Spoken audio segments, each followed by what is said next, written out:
LB, come on. Hello, everybody, and welcome to the newest indoor adventure in Taking Strahd Seriously, Part 20. We've been doing this for a while, guys. It's kind of nutty, but here we are on today, September 10th, 2019. You are loved. That is a thing that we will always tell you at the beginning of this show and the show that goes on Tuesdays and Thursdays at 5:30 p.m. Pacific Standard Time. Just mostly because, everybody deserves to hear it. It's nice.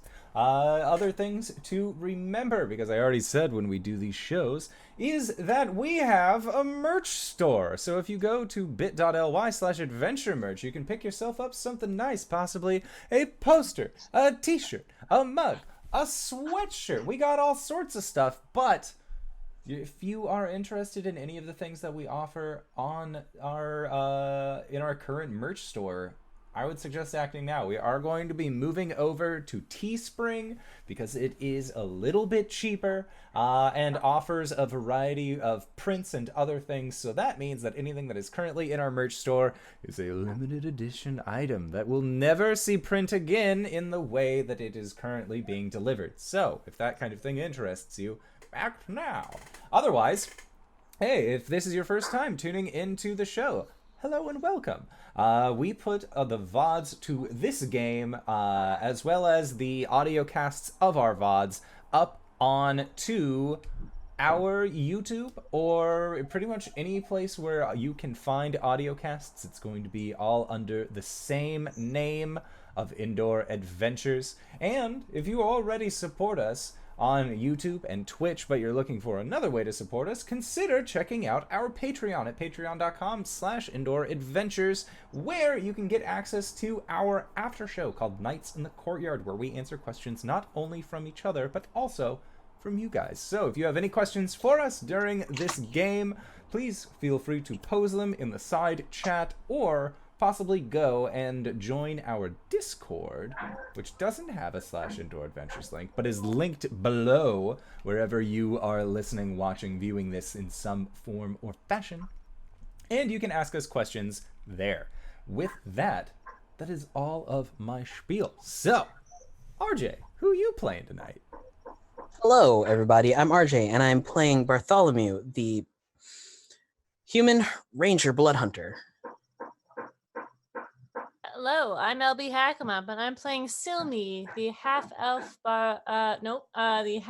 wizard. I am Kefris Malreska, and I am also the Indoor Adventurer. So, yeah, I said that out of order, but I am going to be playing a mongrel folk barbarian, so have that to look forward to. I'm Dammit Barry. I'm playing Leo, the potential spirit/dead body of a 10-year-old that is missing. And I'm Wings. I'm going to be your very spooky DM for the evening, and I'm going to get things kicked off right away with the recap. Last time, Silme, Kefris, and Bartholomew returned from their visit to Castle Ravenloft to find Vallaki in flames. They split up to investigate and found that cultists were turning into devils and overrunning the city. However, with the sudden arrival of a contingent of were-ravens, they were able to wipe them out. In the aftermath of the attack, Silme found that Leo's house had been burned to the ground and the boy had gone missing. Kefris found St. Andrew's Church in ruins, and Irina, too, was gone. Bartholomew found that his home was destroyed and his family was in shambles. After a particularly feral outburst from Speedy, his mother scolded him and left town, commanding him not to follow. As Kefris prayed over the bones of St. Andrew, he was approached by the were-ravens with important news. They had found one of the locations indicated by their card reading. Silme took her investigation to the Wachters' house, where she found that the fires were not commanded by Lady Wachter as part of the cultists' assault. It was then that she was visited by Yester, who proposed an alliance and promised information under the guise of a fling between the two of them. He parted ways with a kiss that, unfortunately, was witnessed by Silme's fiancée, Maybelle. So, instead of doing a cutaway like I normally do, we're going to immediately resolve this. Great. Silme kind of just turns and looks at Maybelle and like, oh, hello. Silme! Are you all right? She rushes over to you and like takes your face in her hands, and she starts moving your hair out of the way to look at your neck. Oh, As, are you all right? What did he do to you? oh! I'll explain it elsewhere. I'm fine. Nothing to worry about, my dear. Did he charm you? No. We will talk about it later. And she motions like around her. Like, maybe it's not so safe here. All right, roll me a persuasion check to see if you can get this across. Okay. Oh man, I almost lost all my dice. Okay. Oh, that's 1. Sarah. I know what I'll do. I'll go and get Kefris. I'll get Kefris and he'll know what to do. Oh, yes, let's go speak with Kefris right now. And she's gonna grab her hand and like run. Yeah, they will run to go find Kefris. Oh, jeez. Oh, things are fine. Oh, so much for fast play. Okay. Yeah. It's a shame when it happens, isn't it? God damn it. All right. Great. Wonderful. Excellent. No, this is fantastic. As soon as we're alone, I'll just explain to Mabel that no, I was not charmed. He proposed an alliance between us, and it was under the guise of us being in a fling. So okay. She is sussed. She is quite sussed. well, I mean, it's no different than what I was going to, what I've been doing my whole life anyway. So like, Yes, it is different because he's a vampire. he's not going to bite me How do you know? because I You Well, don't. okay. Oh my God, you Oh! don't. Oh, Mabel. Even if he isn't as forthcoming or as truthful as he could be, I don't think he has any malice towards me because his life is at stake as well.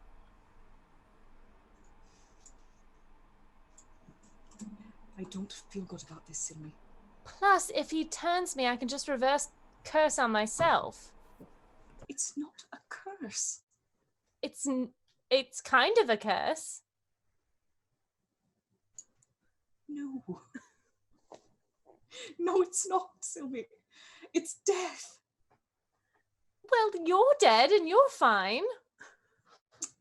What I'm saying is it's not going to happen. It'll be fine. I promise. She'll take our hands and she'll like look her in the eye. I promise it will be all right. She'll take your hand and just give you the saddest look. I don't want to see you hurt. I think, if I'm to be honest, there's no way that we can get out of this without...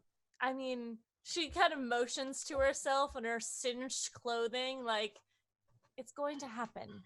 But we're going to get out of it on the other side, and we're going to be fine. All of us. Okay. And it doesn't feel like she believes you. I understand that. All right. I asked y'all to think about what you want to do in Vallaki over the next amount of time, however long it takes for you to do things. But we should go around and resolve exactly what you want to accomplish in Vallaki before moving forward. So, who wants to go first?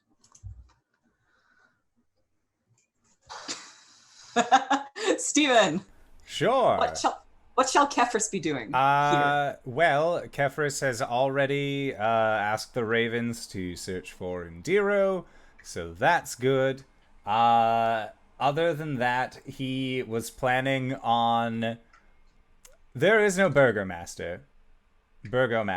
We have just fallen under attack.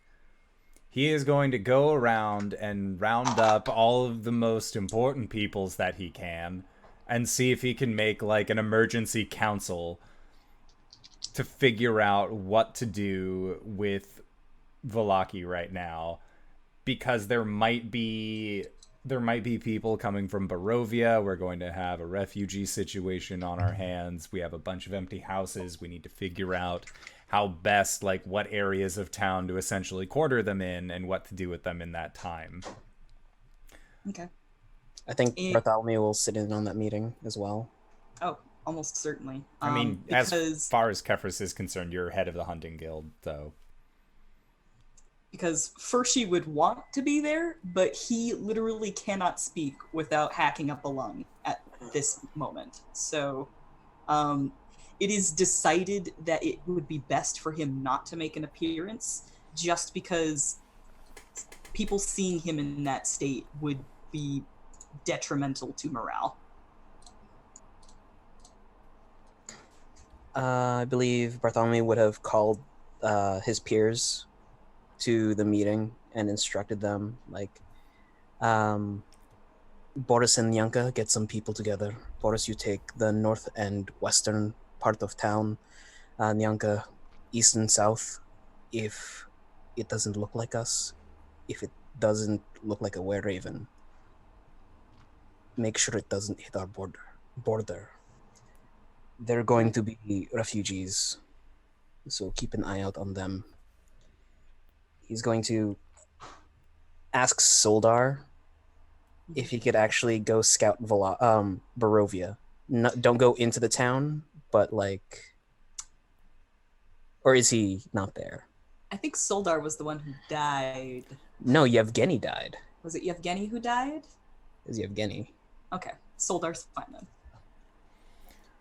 Or we'll go back and realize exactly who it was that died. One of the two bowling league people. One of the two bowling league people. And I think that Stephen was concerned that it was the mute that survived. It was not. It was not the mute that survived. It was the one that does talk. Yeah, which is Soldar. Yeah, Jenny is a simple Soldar died. Oh, Danica died, and Danica. or no, I'm sorry, not Danica. Danica is a were-raven. Was that line? It was the line above it. Yeska and Milajov. Milajov. That's right. Your gain's kind of high. Yep. Oh, is it worse now? Yeah. Yep. Have two RJustice better? Finally, he turns to Valentine. If you can get the head count of people that are left. In the morning, we'll move the tents closer to the church to form a better perimeter. All right. They head off. Sorry, I just realized I didn't eat dinner as Tyler went by with food. All right, no distractions. Whoops. Same. Okay. So yeah, they go immediately off to carry out your orders. And how long do you all spend in Vallaki getting this worked out? We said that because we survived the night, we all needed to rest. Mm-hmm. Oh. And so we were going to then head out the following day. Right? That was the goal? That was the plan? I'm going to tack on the order to look out for Indiro and Leo. Uh-huh. All right. It's a good idea. Indiro is known to the hunters as the Stag. Because evidently, like, when you guys left, your buddies just kind of, like, got real buddy-buddy with Indiro. Before, like, they finally decided this is too much for me, I'm leaving. And, like, when they tried to introduce themselves, they only heard deer, and they realized that he was a dude, so they just called him the Stag. Of course they would. If possible, I would like to, talking to Kefris, I don't know, send some people out there to see what the situation is. I don't want us rushing into an ambush or not knowing what's out there. Speedy, I have not known what is beyond these walls the entire time we have been here. Every 10 steps, it feels like there are hands beneath my feet trying to pull me into this land and swallow me whole. Whatever information we can get is fine. But I don't think that you need to be sending your men to go there. The Ravens have been there. They know what it is. They know where we need to go. They are better. They are going to be better scouts than your men can be.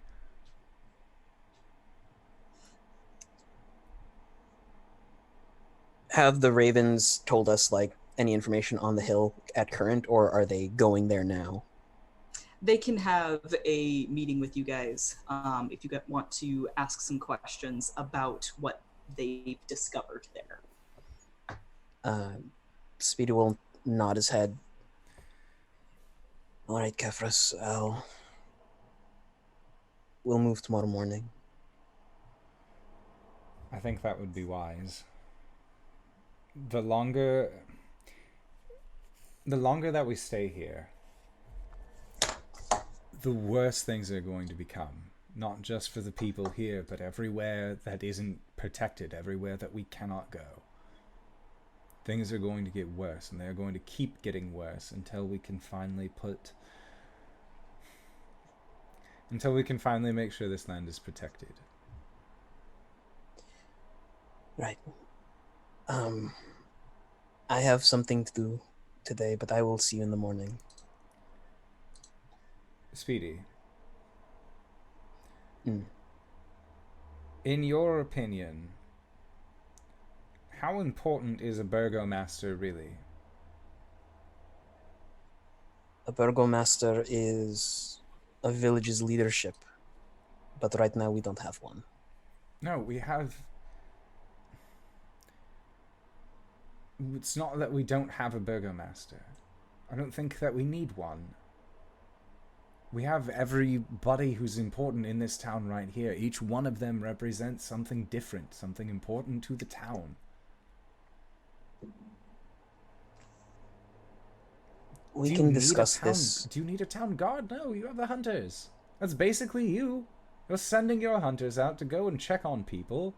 That's because we do not have the people right now to do what other people do. And so we make do with what we can. So, if it came down to it, not saying that it would, but you would have my vote. If it was decided that this town didn't need a burgomaster anymore.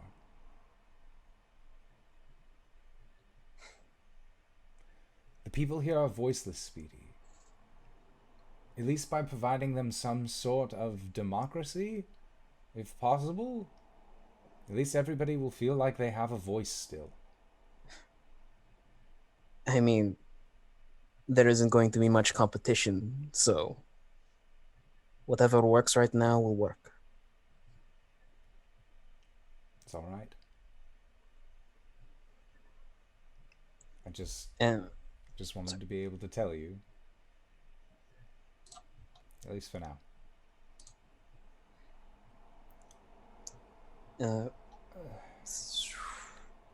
Speedy will clap Kefris on the shoulder and then walk over to the medical tent where his dad and sister are. All right. Yeah, Kefris is going to go... He doesn't really have anything else that he needed to do. He's asked the Ravens to help out as best he can. He'll ask them if later on today or first thing tomorrow, they can tell us what we need to know about this hill. Mm-hmm. And otherwise, he's just going to be trying to rebuild the church. All right. I think that you can put your strength to some good work, trying to move debris in the church, maybe recover some more corpses, and basically just do some recovery work here. You and Bartholomew and Silme can all be invited to a briefing by the Werewolves. I accept.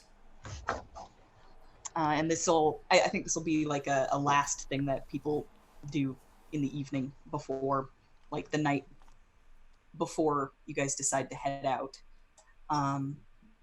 So Danica, who is the tavern keeper, and Adrian, who is the eldest brother with his arm in a sling, will kind of tag team getting information to you guys. They let you know that the place that they intend to send you to is called Yester Hill, and it is occupied by a Gulthias tree, which is where they figure that all these blights have been coming from. I know, surprising, right? It is occupied by a Gulthias tree, and it is also occupied by a sacred burial ground of the Druids. And they are doing something there. They are building, like, something out of, like, gutweep and Gulthias branches, and like even some of it just looks like blights that have crawled up and kind of clung to the side and become a part of the edifice. They don't know what they're doing there, but they are almost certain it will have something to do with one of their gems. They will inform you that the gem that it has that they suspect is there is the Sultana, which is the most recently stolen gem. And they describe it to you. It should be about the size of a goose egg, and yellow. If push comes to shove in this situation, if we had to destroy the stone, are you opposed to that? We're not going to be happy about that. But if it's the only thing that you can think to do, then do what you have to. It's going to be better destroyed than in the hands of our enemies. Now, once we leave tomorrow, we're going to be sending a raven to Rosalia and her group. They're going to be dealing with getting the Valiant, which is the purple gem. And that was stolen by Vallaki Saga. I pray for her success then. We know she can do it.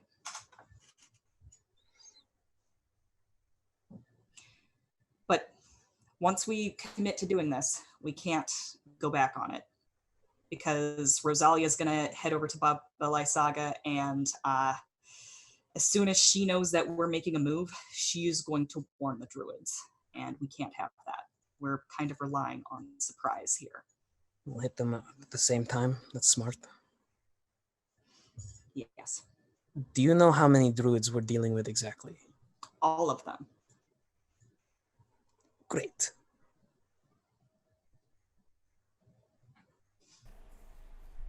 Great. So we have an evil tree, a druid burial ground, 2 stolen gems. What is a Vallaki Saga? She's the witch that we saw at the party. She had the flies. She was bigger than the other crones. Yeah, no, I get that one. Is there...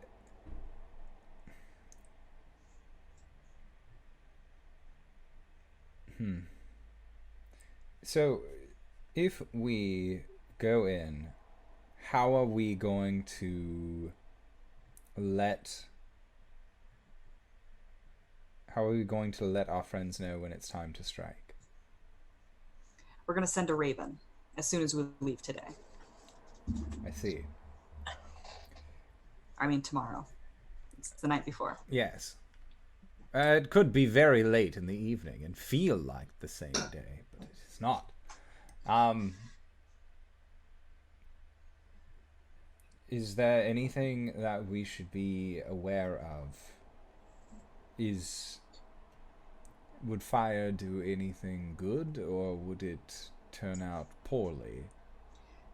As far as we know, fire bad for plants. Okay, well... I mean, I'd say that we've been doing tests, but really it's been more like poking them with a flaming stick, and it seems to do a lot of good. Excellent. Right. Well, I think I am going to need to pick some things up. Are we traveling by foot or by carriage? Carriage isn't very stealthy, How long will the journey be on but foot? you know, if you, it's God. If I remember correctly, it took you about 2 hours to get to Kresik by carriage. I'm going to estimate that it would take about 8 on foot? I was going to say 5. 5 to 6. Let's call it good at 6. Could we cut through the back instead of doing a frontal assault? It's probably a good idea. You have to be careful about creatures in the woods, though. You stray off of the road, well, you're a hunter, you know. So do we want to be safe or stealthy?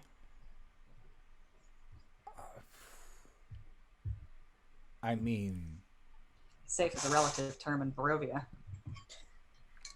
I feel like we're going to need to save up our power, our strength, for when we actually encounter this thing. My sister is, well, can only cast a certain number of spells per day. If we get it into a situation where we're in the woods and she's forced to use one of those abilities, we won't have that for later. And we won't be able to go back on this. No, and her abilities to, well, use flames is, I feel like, going to be very valuable. Yes, sister, the very person I've been speaking about. I was going to say I am there, or Silme is there, but she is kind of there. quiet in the background. She Okay. doesn't say anything. All right. Bartholomew has given Silme his cloak if she hasn't gotten you clothes by now. Yeah. What? She'll take it. She remember she cut off her corset. But everything else was like burnt and fucked up from below. So. Yeah. Yeah. All right. So. What is the state of Kresk? It's the same as we left it. Oh. Good. Why do you ask? What are you expecting? The same thing that's happened here and that happened in Barovia. No fires, as far as we know. If there was a way... Barovia got hit a lot harder than we did. Or, I mean, it's Danica speaking, so she does live in Vallaki. Barovia got hit a lot harder than we did. 3 fires in Vallaki. Barovia, completely demolished. I see. Hiya. Is this better? Can you hear me now? You told me to turn it down! Turn it down just a smidge. And now you're loud again. Just a nudge. That's it. I just did a nudge. How's that? That's Muted. perfect. I'm not muted. Before muted you were. before. Perfect. I was... Okay. As to what you are right now, good. Okay. The way you are right now, perfect. Oh, guys. So I'm sorry. Do we know why they used fire? Because they weren't actually told to. Who are you talking about exactly? The cultists. I found the letter that, and she kind of ruffles through her bag and pulls up the letter that she found at it wasn't the burgomaster's house. It was what's her face's house. Lady Voctor. Lady Voctor. She gave them orders that if she died, they were to release the demons, but didn't say anything about fires. Was the order only for Vallaki or both Barovian and Vallaki? I think it was all of her followers.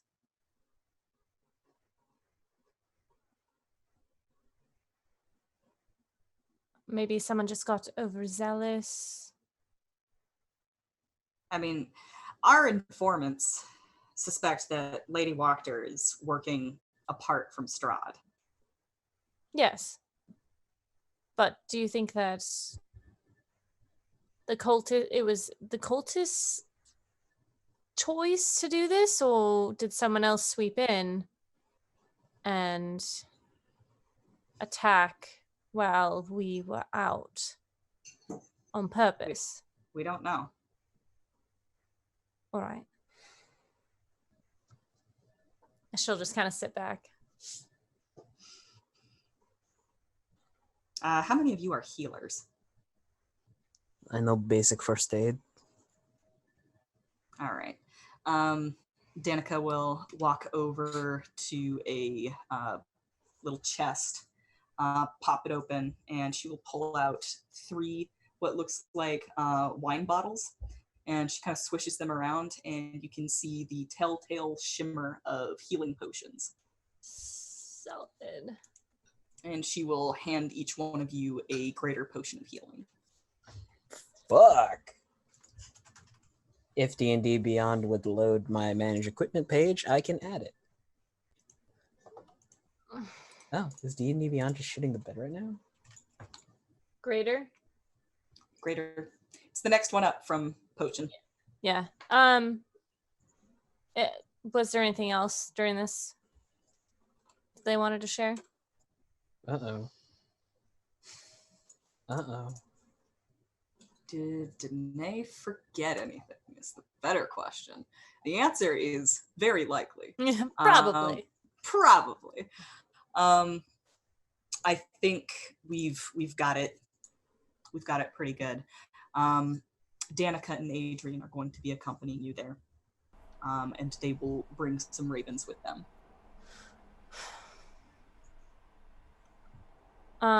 When the party's over, Silme is going to Silme's been very quiet for the rest of the day. Very out of character of her. As her brother would know. And she's going to kind of walk up to Kefris and not really say anything. I mean, maybe she'll just I found this. I thought you might want it back. And then she'll like hand you the piece of paper and walk away. I sent it to you on Discord. Okay. Sure. D&D Beyond is down for me, folks. Uh-oh. I could use the overlay, but... True. Let's see what this says. Oh. Ah, yes. Well, I do a concern. Do you recognize that? Yes, I do. All right. Interesting. Mm-hmm. Yeah. I feel like this might be a little bit of payback, but I don't know. Yeah. In For all of you audiocast listeners, it's parts of my own goddamn letter. Yeah. Silme is going to, during her downtime or during our fast play time, she is going to look for Leo as much as she can and help where she can, you know. She will probably try to track his move, maybe like ask around, see if anybody's seen him or heard from him or get any leads. Maybe check the toy shop or the bar where we stayed. Let's think. When was the last time we as a group saw Leo? It was in the bar, right? Yes. Yeah, in the bar Right. before they all went off. Mm-hmm. Right. No one has seen any hide or hair of Leo since then.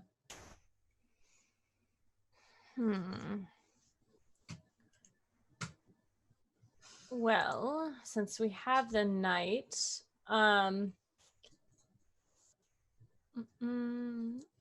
I think Silme might fire magic missile up into the air a couple times. Okay. To Try kind and of get his attention yeah. if he's out there. Yeah. All right. You are certain that if he is anywhere within, if he were in any of the other towns, he would be able to see it as well. Oh, okay. Solid. And then she'll just reconvene at the church. I think at some point she will cast she'll grab Speedy, cast the tiny hut, invite him in with Maybell, and then explain exactly what's going on with her and what's his face? Edmund? Escher. You know that guy, Chuck? You know Ed. Barry? Yeah. Dale? Yeah. Dale? Yeah. Just a name. Escher. Mhm. So, yeah, Silme explains to Speedy about Escher. Speedy, like, reaches out a hand, brushes her hair from her neck, looks at her neck. He didn't bite me. Well, I think I wouldn't check. Well, How do you checked?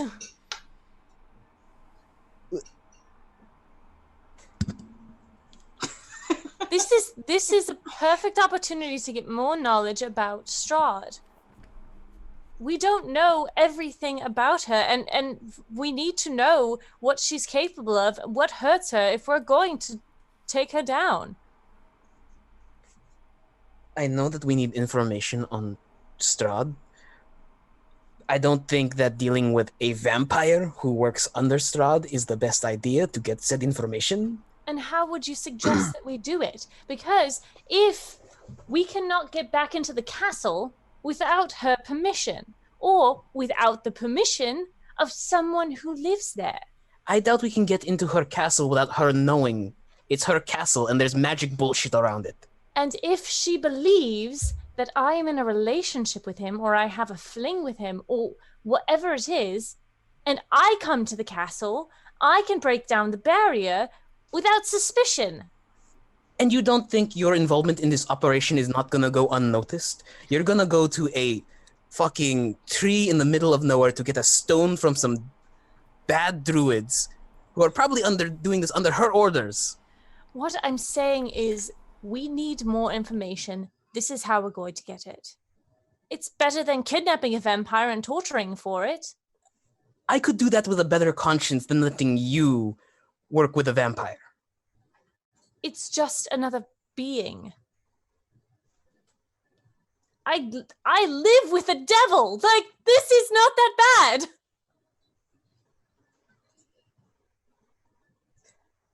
Have you told your brother yet?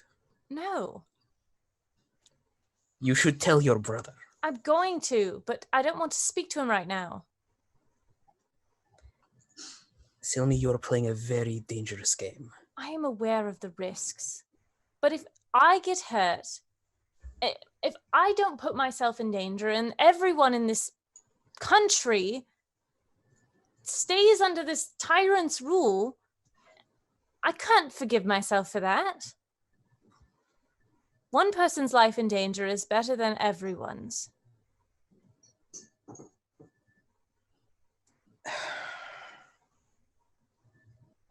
You do know that we're all also putting our lives on the line for this one. Yes. Right. He pulls the silver dagger from his boot and he hands it to her. You know silver doesn't work on them, right? It's better than nothing. All right. She'll take it and put it in her own boot. I thought you took those off. My shoes, my high heels, not my boots. You've changed, okay. Cool. I've changed. And not for the better. For everybody who's keeping track of Silme's wardrobe, she is now wearing a very tasteful pair of practical boots. Mm-hmm, mm-hmm. Nothing else. Why do you think I invited you into my hut? Hey, No, I'm kidding. Oh, sorry. It fades down and then fades back. I'm sorry. God. All right. So, is there anything else that anybody wants to do while you're still in Vallaki? Final call. Speedy spends most of the night cooling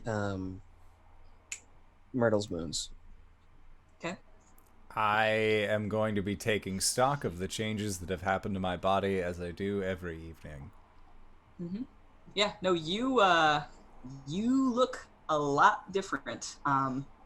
Since you arrived in Barovia, you now have that enormous horn that sticks out the side of your head and then a smaller horn on the other side. And you've just got protrusions up and down your back and shoulders.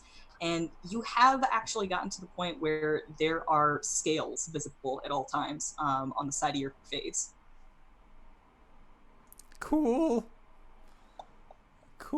Just make sure that all gets noted. I also need to have a tough talk with my dad. Okay. It's pretty one-sided. I'm just going to inform him I'm leaving. Mother's gone as well. I'll be back. I'm going to find her.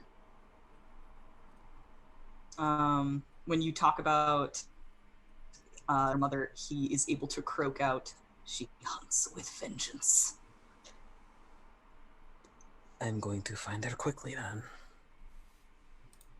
And then he's just coughing. What's up? All right. You all have a long rest. Do we? Daddy bounce back. Yeah. Yay. Excellent. Morning comes. A faint light breaks through the mist. What is your decision on how you will approach Yesterhill? Not through the side. We need to save up our strength. I guess it's going to be a full frontal assault. All right. It will take less time to travel by the road. It will be, quote unquote, safer traveling by the road. But as far as your stealth attack, maybe not so much. Did Kefris get the supplies he needed? Yeah, I was gonna pick up, like, basically stuff to make Molotov cocktails. Before you leave, you are informed by Father Lucian that Ismark has not eaten. And he keeps asking where Irina is. I am going to go to him. Then. Right. And is he, like, just kind of, like, stammering at this point, or is he just refusing to answer other questions? He seems a little delirious. It's not so much like before at the castle he was definitely charmed, but at this point there is something medically wrong with him. I am going to go up and just grab him by the sides of the face and just say, "It's okay, it's okay, it's okay. It's okay."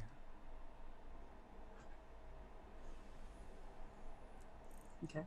We know where your sister is. She's safe.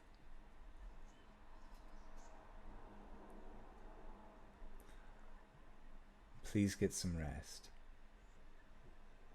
I need a deception check.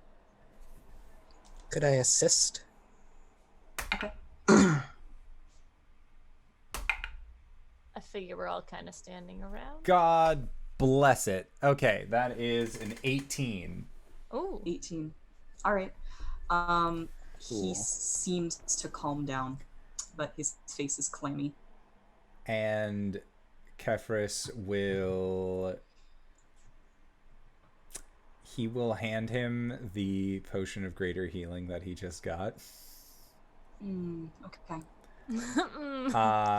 And we'll just kind of like press it in and wipe his hair out of his face and just drink this.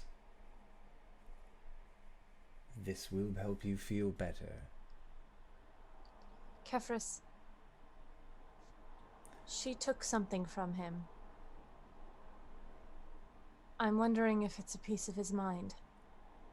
She has taken and taken and taken. This is the start of us reclaiming. What I'm saying is, a potion like that will not help get back part of his mind. It might not. But his mind's not the only thing that's sick. This man Is he needs missing help. anything? Us. Hair, skin, a finger. No.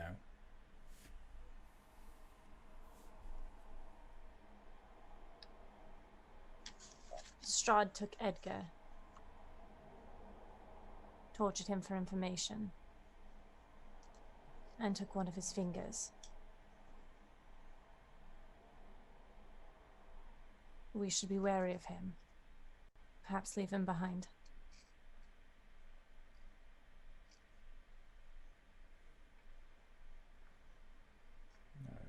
It's the Martikovs that you should be talking to about that, not me.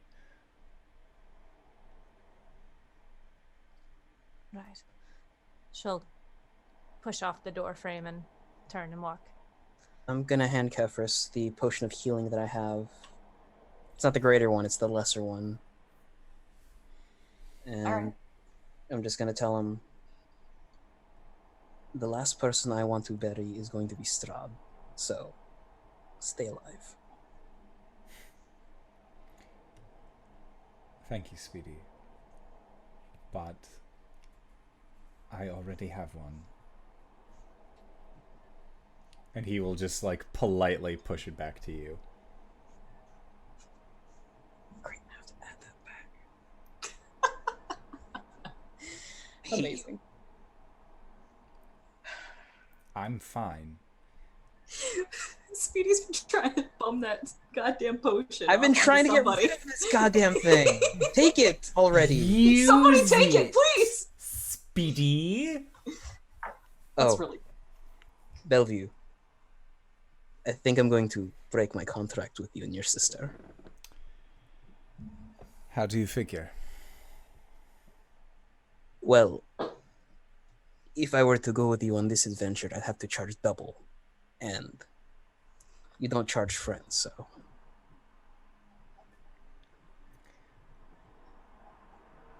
Well, it's a good thing that you're not charging us then. Because as a friend, I want to let you know something very important. You're broke? I've never had any money since entering this place. Yeah, I know. Your sister had, like... She, A yes, coin purse. there is a reason she was trusted with the money and not me. Otherwise, we would have 40 gold pieces worth of candy in the back of that cart and not actual food. This conversation occurs as you walk out and get ready to leave. Yeah. Yep. Yeah, I'll just let them know that we should leave Edgar behind to watch the town. Are you trying to do this without informing them that Edgar may have a scry on him, or I mean, if he's there, then I won't say that. But if he's not there, then she'll. Yeah, she'll. You can get a hold of a Martikov without Edgar around. Okay, yeah. She'll let him It's know. not like he has been in literally any scene. Yeah, that's true. Yeah, no, she'll definitely let them know that Strahd took something from him, took his finger, and which is indicative that she can watch him at any point during any moment, sort of thing. All right. That definitely that ruffles some feathers. God. Woof.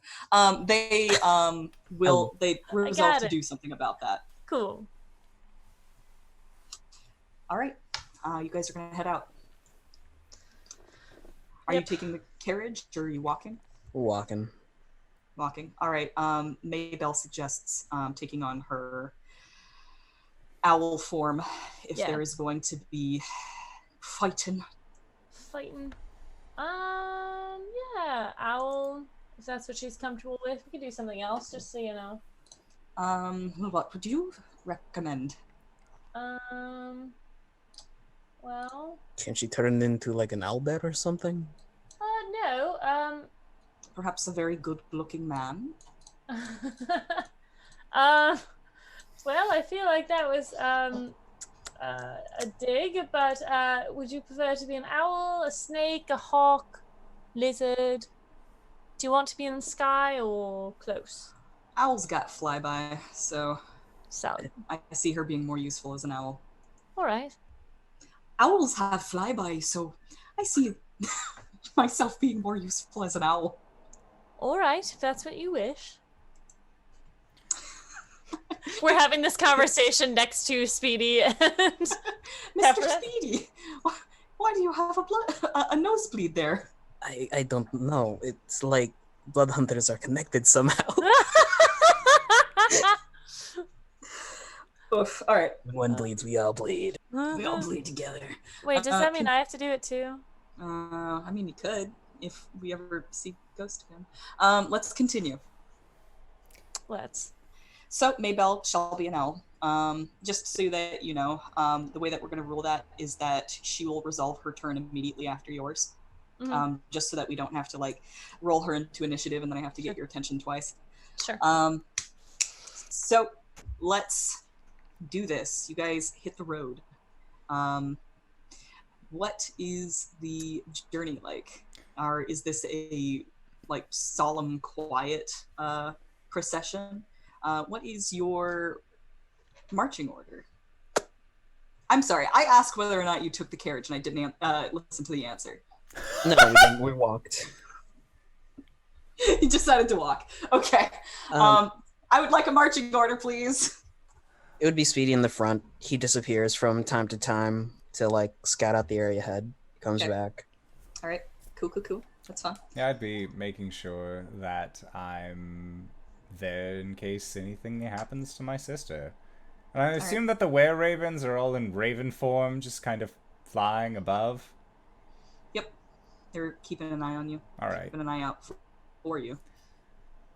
After Silme will be in the back.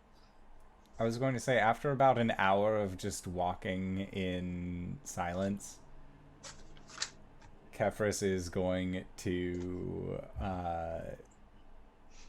kind of like slow down a little bit until he's next to his sister. And he's going to say, honestly, I wasn't sure that you were going to be up for walking this far without the carriage. I thought that you were going to be more worried about blisters. I think that I have more things to worry about than blisters. And I think that the things that we should be worrying about would best be addressed with a clear mind. So I just want to address the letter that was returned. It was not for me, and I honestly wouldn't have read it if I'd known that it was who it was for and who it was from. I understand you don't have to apologize for it or say anything about it. I wasn't going to apologize. But I did want to talk to you about it. The parts that were still there, anyways. When I said that you try and convince myself as to how I should be feeling about things, that is something that you do. But that doesn't necessarily mean it's a bad thing. I see that you've been holding speaking in public areas. It's not exactly hard to miss as much. And yes, I understand that comparing you to Mother possibly wasn't the best in terms of things. That doesn't mean that they're bad things. She was an independent woman. She was strong and she knew what she wanted. That's you. Mm-hmm. But also getting people to see things in a certain light. That is also you.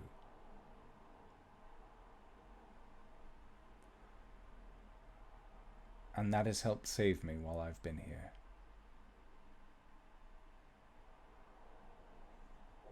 Because honestly, without your guidance and without your direction, I don't think I would have ever sat down for cheese sandwiches with, well, the other me.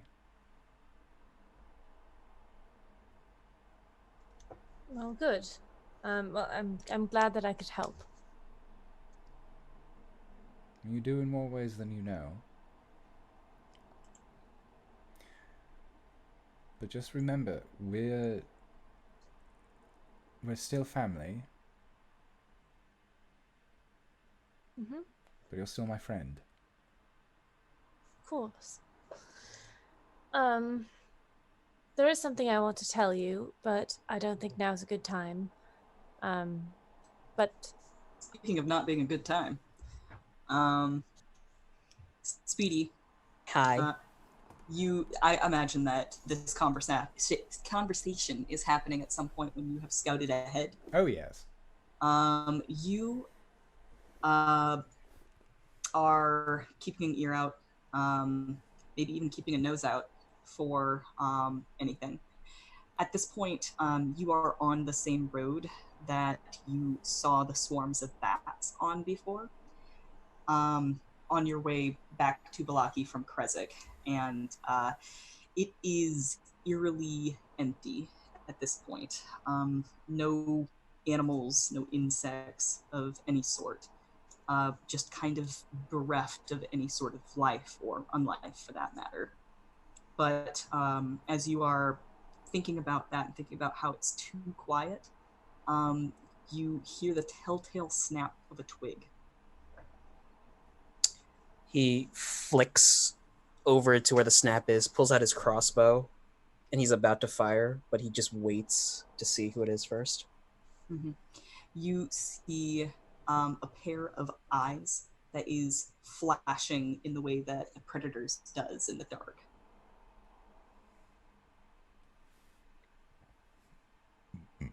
I have dark vision, so can I see into it?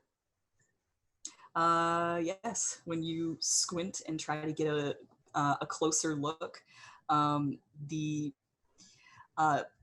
eyes just like morph and a shape forms around them of a wolf, much bigger than anything that you've ever seen before. Pulls out the short sword in the other hand. He's going to fire a warning shot past the wolf's ear. Mm-hmm. You see those eyes disappear, and there is a rustling in the underbrush. Just gets ready for a charge, puts a palm to the hilt of his short sword. Okay. And it is at this point where a small figure comes running out of the bushes to I your triple side. tap it.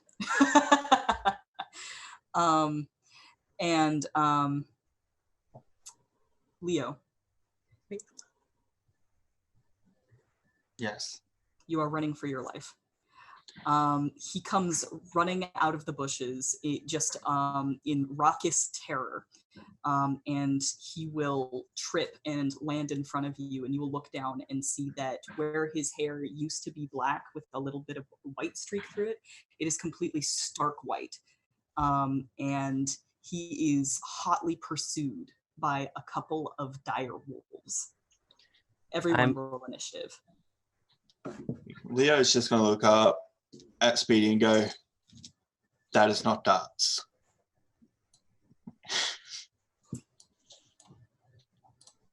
I got a 13. 13 for Leo. And I'm starting prone. Yes. 7. For Silme. 24. Or Kefris. Or that's Speedy, sorry. Kefris, Yes. what did you get? 17. I'm incapable Okay. of getting anything past a 21. That's 5. Speedy always rolls so well. I have a +7, okay? That'll do it. Why? So Speedy, it's you at the top of the round. You can see 2 dire wolves come running out of the bushes towards you. Can I use my interact object to pick Leo up? Sure, he's small. Yeah. I'll allow this since him tripping and falling was a kind of a cheese on my part anyway. So go ahead. I'm gonna tap him on the back as I run forward. Get down the road.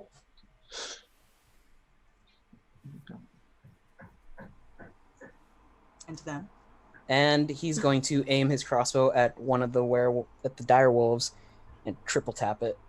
okay. Here we go. Let's hope these guys are consistent.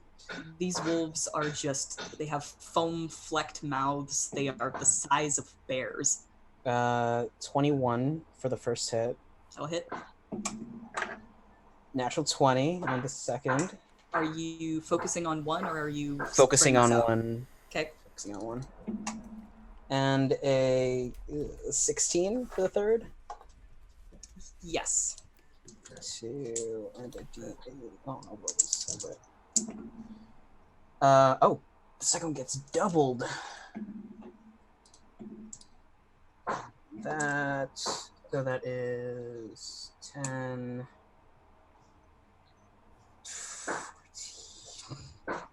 17 plus. Jesus Christ. Yeah? 29 points of piercing damage. Holy butts.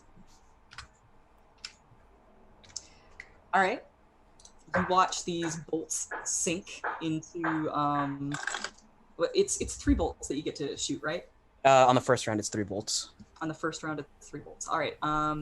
So you see one land in one of his flashing eyes, another in his paw, and the other in his collar. And he stumbles a little bit, but then just continues running towards you. Fuck. Leo, run! All right. 2 dire wolves coming at you, like Cleopatra. He is going to go in for a bite. They are right next to each other and right next to you, and so we are getting tactics, which I will not forget about this time. And he will roll poorly. A 12 does not hit. You want to hit a 14? All right. You have a 14 for both your characters. No, Caleb's 15. A 15? God, a 22. That doesn't hit. Yes, it does. You silly goose. Here I come with the damage. That's a lot of dice. I need you to roll a strength saving throw. Yeah, they're dire wolves. They're more dire. 14? 14's gonna make it.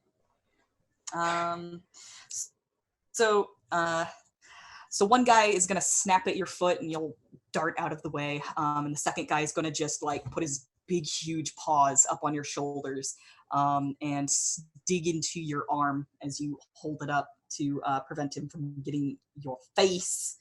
And it will give you 10 piercing damage. It's fine.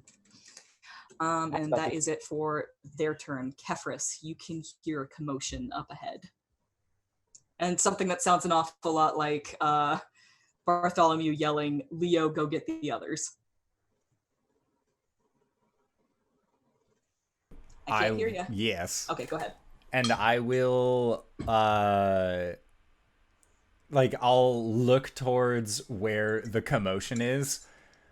And there is a little bit of worry, but also a little bit of just like, motherfuck, and just, Leo. And then begins running off, because I don't know if this is something Leo caused or if Leo's in trouble. Either way, we're seeing the boy again. So he'll say it loud enough for his sister to hear. And then he's going to start rushing off in that direction. I have 40-foot move speed. Do I get near wolves? Damn, yes. I will say that 40 feet is going to be enough to get you up to the wolves that are harassing Bartholomew. All right, so I will get right up next to them. I am going to enter into a rage and bulk up. And seeing as one has crossbow bolts in it, I am going to try and lay the smackdown on it.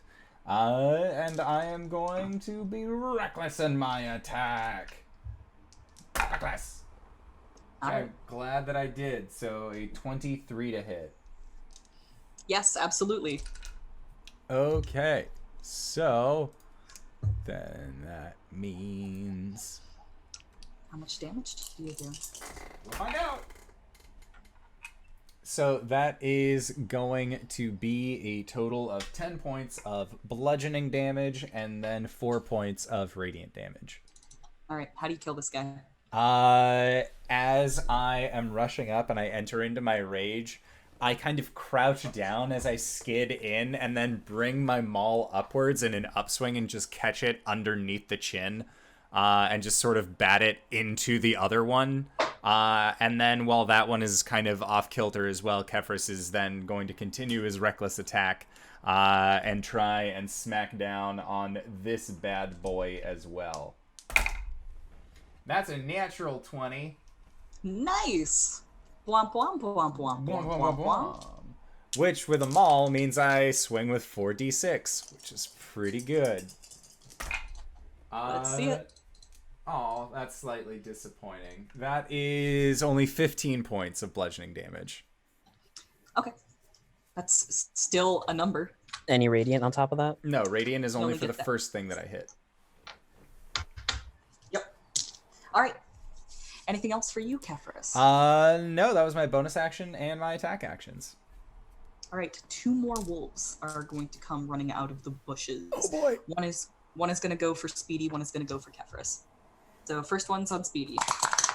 I already know 12 doesn't hit you, and this one's for Kefris. Oh, It shit, has advantage. Pack tactics. Tactics, yeah. The other one was a natural one. All right, this one's for Kefris. And it doesn't matter about tactics because you are reckless also. Yeah. 22. Oh, on you, totally my hits. friend. Yeah. Give me a strength saving throw. I'm actually good at these. You get advantage on these. Yeah. Whilst you're raging. A 19. A 19's gonna make it, man. Woo. I don't know what you're worried about. And 9 piercing damage for you. Okay. Reduced to All right. 4. All right, Leo, it is now your turn. You have been hiked up to your feet and pushed off in the direction where Silme is, presumably. Okay, so there's none next to me. There are none directly next to you. They Yeah, are I'm saying like both. they're not gonna get attack of opportunities if I Nope. leg it. I I'm gonna- imagine that Speedy had interposed himself between you and the wolves. Okay, just repeating at the top of his lungs while he's running his 30 feet is just gonna keep repeating, that is not darts. That is not darts. And I will attack with a frostbite cantrip. All right, let's see it. That is a Constitution saving throw. All right. Doesn't look super good. A 4 probably doesn't make it. No, you need 14, so they take 2d6 cold damage, and this will be the one Kefris just smacked in the face. All right, let's see it. That is 6 cold damage. Ouch. Ow. And Ow. it has disadvantage on the next attack roll it makes. Well, weapon attack roll. I don't know if that affects the wolf. They have natural weapons. But yeah, so there's disadvantage on its next attack roll before the end of its next turn. All right, cool. And yeah, 30 feet running back towards Silme. Alrighty. That is happening. So, after that, another wolf is going to come running out of the woods and try to attack you, Leo. Does it run past Kefris and Speedy? It's running out of a different set of bushes. It's trying to intercede. The But quick it does glance not. of, is this darts? It does not. Are you my darts? It does not get tactics for this one. However, he still rolled well. You are 23. Give me a Yeah, strength saving throw. Can I? Can you? Does lucky affect them or just me? It can affect them, It I just believe. no. It's lucky is only for you, right, Tyler? Lucky is only for Or you. when an right, attack right, roll is Steven? made against you. When an attack roll is made against you. Oh shit! Sorry. Yeah, Yeah, I guess I'm I was using wrong. one. Fuck that. Halfling- Alright. 23. Halfling lucky is only for you. Regular lucky is just You're lucky. yeah. Got it. Okay. How about 15? 15. I'm going to use my reaction and cast shield. Okay. So that'll take me up to 18. You're just like, for the love of God, please don't hit me. I'm a weak little boy. All right. You have more HP than Silme. I imagine that the way that this resolves itself is that you are sprinting towards Silme. Just that is not darts. That is not darts. And then a big, huge bear-sized wolf comes out. Silme, you witnessed all of this. You, by a sheer chance of luck, you trip again, and it just overshoots you. And then it catches its footing and then tries to bite you, and then you turn around and throw up your magical shield. Bong! And that is his turn. Silme, it's now you. Oh man, Silme, just double check. She's gonna say a magic word, and she's gonna make a throwing motion, and a log that's about 15 pounds, I would say, if moly. there is one around. Yeah, absolutely. Guessing in the woods, lobs at this thing, and he needs to make a dexterity saving throw, please. Oh boy. God, another 4. Solid. Okay. He takes 27 damage. Oh God. Okay. And Silme's gonna run up to Leo and use a free action to kiss him on the forehead and and help him up and kind of put him behind her. All right. That's sweet. Hmm. All right. Another wolf comes running out of the woods. And he is coming right for you, Silme. And he does not get tactics because the other one is not adjacent yet, but he's going to try and do the heck and bite. 10 doesn't hit you. That is correct. All right. Just checking. All right. Well, it's 11, so it's close. Top of the round is Speedy. Speedy, seeing Silme and Leo being accosted by 2 wolves, will cast Zephyr Strike on himself and run at the biggin who got hit by the log to try and ace the motherfucker. All right. Wait, weren't there wolves on us? Or does Zephyr Yes, Strike but he not casts care? Zephyr Strike. Oh, okay, cool. Zephyr Strike makes it so that I don't provoke attacks of opportunity. That's how I fine. Trust me, I had the same thought, and I was like, oh no, wait, Zephyr Strike. That's how I could weave myself in the middle of all those fucking cultists. Cool. That's another natural 20. Damn. Fucking okay. I don't have enough dice for this. I'm kidding.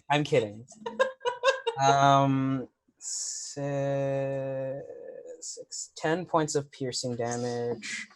Okay. Plus 14 points of force damage. Holy butts. So it's 10 plus 14? 24. Holy moly, Mr. Sir. How do you Yeah, if I murdered it. How do you myrtleize this boy? You see him stop. Like, he rushes. There's a bolt of energy behind him. He leaps into the air and gets on its back and just starts savaging it with his short sword, stabbing into the back. Oof. And he probably takes a hand and punches inward into the skull. And then there's that crack from the Zephyr Strike. Nice. Damn. Ouch. and just stands. There's another wolf harassing Silme at this very moment. Okay, so after your turn, that guy's dead, and Kefris has got 3 boys on him. Woo! Let's do this. I'm a ranger. I'm supposed to be in the back. All right, 24 hits you. Totally. Oh, wait, no, shit. That guy was supposed to go at disadvantage. Hold on. I'm going to re-roll this. Posterity. He would Wait, have shouldn't it be Regular. Yeah, It would have been regular because of, I'm used re-rolling it reckless. of 1 die. Yes. Yes. Yes, also reckless, also tactics. I'm rolling 1 die for this. Okay.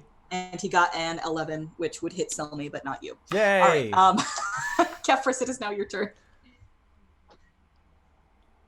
Okay. I forgot that the other 2 wolves didn't act on the same initiative order, so I was like, only 1 attack though. Yeah, there's gonna be. Don't worry, you'll get 2 more. So he is. So there are the 2 little wolves, and then there's the 1 big wolf. They're all biggins. Oh. Oh, Dire good. wolves. It's a pack of dire wolves. Oh, Yay. yippee! I'm gonna crack the one in the face that fucks with me before, and I am going to use reckless attack to try and smage. Let's see it. Bwomp, bwomp, bwomp, bwomp. Holy moly, you guys! I can give myself advantage. I should hope I get crits. But this is an interesting thing because not only do I get my 2d4 radiant. or my 2d6 for the maul crit, but I also get my radiant critical. So I get 2d8 as radiant damage. That's right. See, Wings, this is what happens with fucking coriander all the time. It's I'm happy to see it happening for somebody else for once, so I don't feel like I'm getting favoritism. Okay, so that is a total of 17 points of bludgeoning damage and 10 points of radiant damage. Oh God! All right, that's some major overkill. Yeah, you make direwolf jelly out of the one that was weakened to begin with. Okay. I like That happened. to imagine that it's kind of growling at me, and Kefris just snarls back and then beats the shit out of it. And then with this next one, I'm just gonna whip around and try and bring my maul down on it. Let's see it. That is a 26 to hit. Yes. Yes. Yes. And then that is going to be for 12 points of bludgeoning damage. 12 points of bludgeoning damage. All right. And that's it. I don't have a bonus action. 2 direwolves coming at you like Cleopatra. Coming at me from every side. 21 on the first one. For the hit. And 15 on the second one. 15 just hits. Awesome. All right. And I'm also going to need you to make 2 strength saving throws. 24 and 25. Take your pick. Cool. You're good. 11 piercing damage on the first one. And 10 piercing damage on the second one. Okay. All right. Leo. Yes. You have a wolf harassing Silme in front of you, and the wolf that Sucks to be Bartholomew Silme, doesn't just it? killed. No, I will. So it's not adjacent to me. Not necessarily, no. Okay, I'm gonna run another 30 feet back because I was told to run down the road. All right. And I will cast Firebolt at this dude. And I'm assuming a 24 hits. A 24 will hit, yes. Okay, so I need my 2d10. Is 5 plus 5, that's 10 fire damage. Ready? Anything else for you? No, nothing else. Out of character, are these were-ravens going to do anything, or are they just going to fly over and watch us die? They haven't necessarily figured out that you're fighting yet. They are busy scouting They aren't necessarily traveling with you. And Mabel? Oh shit, I'm here too. I forgot about her too until after my turn, so. Oh shit, I'm here. Who? Yeah, wait. And Mabel? Who? The direwolf that was going to go next is dead. And Silme, it is your turn.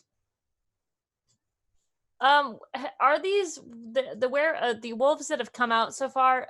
Have any of them come from behind us, like where Leo's running? Not necessarily. Okay. She's gonna say, "No, come back! Stay close. You're safer with us than in the woods. What are you doing?" You're getting some mixed messages I know. here. And then she will. Could I get them in a 30-foot line without hitting my friends?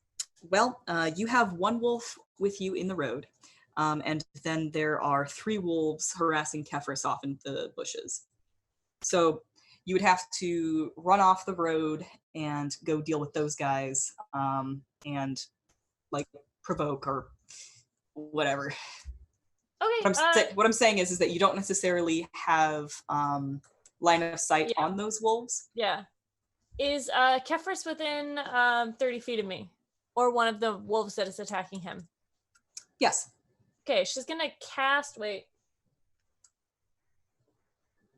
Would I know if their intelligence score was under 4? With like animals are like a 1 or a 2? Give me an intelligence, or not an intelligence, a insight check. 16? Yes, they are below 4. Okay, cool. That's not gonna work. She's gonna cast a magic missile on them, and everyone gets 1. Okay. Right? 3. Yep. So all right, she's gonna hit all 3 of the duders around Kefris. Oh, there's 2 duders on Kefris. One of them just died. Oh, okay. I apologize. So she'll hit 1 on all 3 of them. She'll just hit all the ones around. All the ones that are left. All the ones that are left. Oh, okay. Kefris's is going to take this one. 4, 3, and then Speedy's one is going to take 4. What do you mean, Speedy's 1? I killed my 1. There's 1 on you, miss. Just kidding. The one on me. All right. Cool. Got it. Anything else for you? I'm good. All right. At the end of your turn, Maybell is going to finally realize what the hell is happening, and she's going to come down and she's going to swoop. She's going to. It's swooping season here, folks. She's going to come down and talons on the one that's harassing you and give advantage to the next attack against him. Solid. This is the help action, if anyone is curious. All right. And coincidentally, it is his turn. He is actually going to run away from you and try to get Leo, who has run 30 feet away. These guys have a speed of 50, so it is going to try and nom. Attack of opportunity? Yes. You can. Do you have the Warcaster feat? No. Then you have to use a weapon. Yeah, duh. Just Do I get an attack of opportunity? You're still farther down the road. I'm keeping track, guys. All right. She's gonna reach out with her dagger with a 7. Yeah, that's a miss. All right, no tactics, but he's going to try and do a heckin' nom. Has a 15 on you, boyo.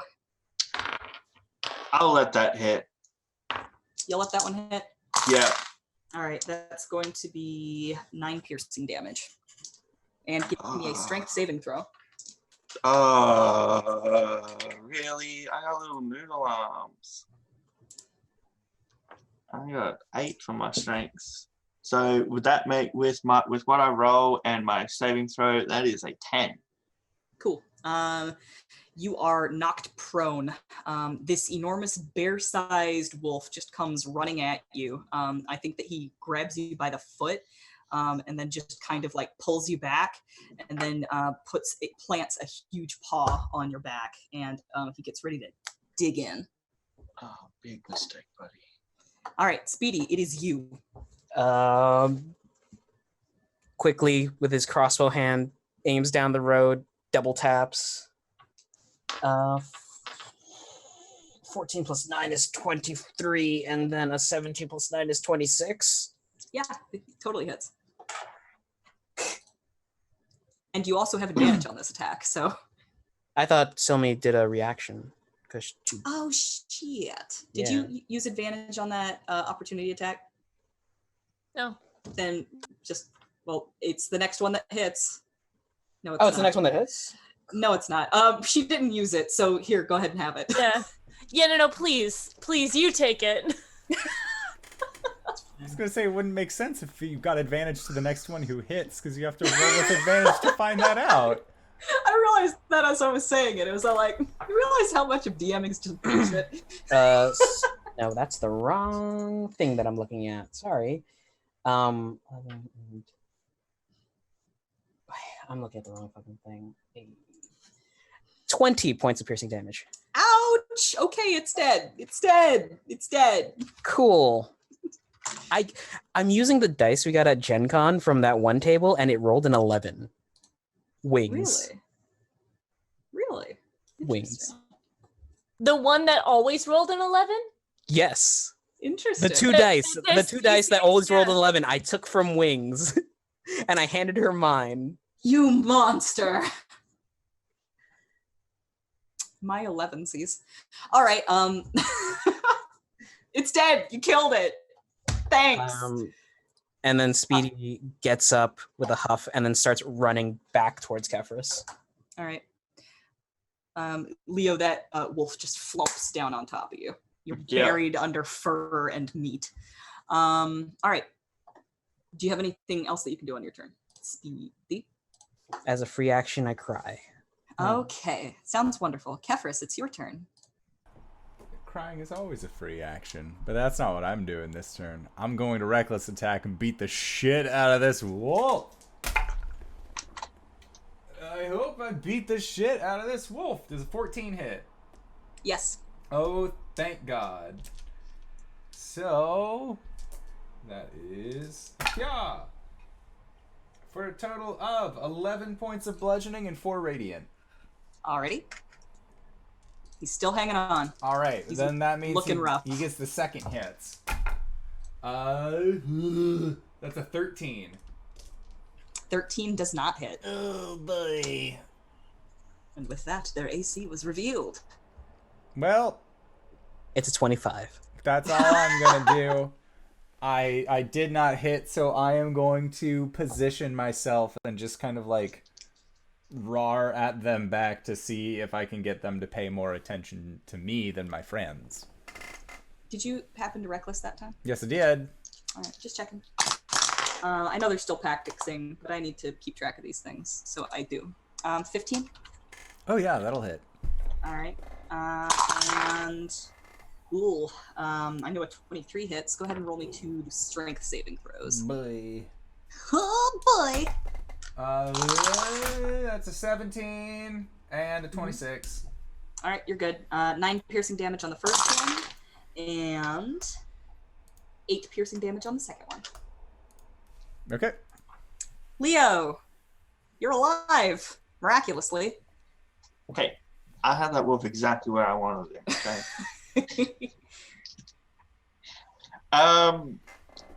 If I kind of try and look down the road, can I see a wolf? No, there are no wolves on the road. The only remaining Okay. wolves are the 2 on Kefris right now. And how heavy is this wolf? Quite, but you can wiggle your way out from under it. No, I'll just lay here. I'll just lay here. Just maybe they Just won't like- see me if I stay here. Like, if there's any more wolves, I'm just one of their dead ones. They'll just leave me alone. All right. Anything else that you want to do? Just cry. Okay. You could take the hide action, I suppose. Yeah, let's do that. I'll hide and cry.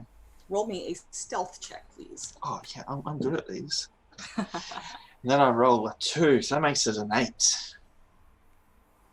The crying really, it's loud. Like if you saw his face, it's one of those. He's a messy crier. Runny nose, like he's just. The big ghibli tears just come He's a out of your 10-year-old eyes. boy who's sobbing. Of course he's an ugly crier. Oh. From the boy who's just murdered Izzy and Lady Vakta is just bawling his eyes out underneath the dead wolf. Yeah.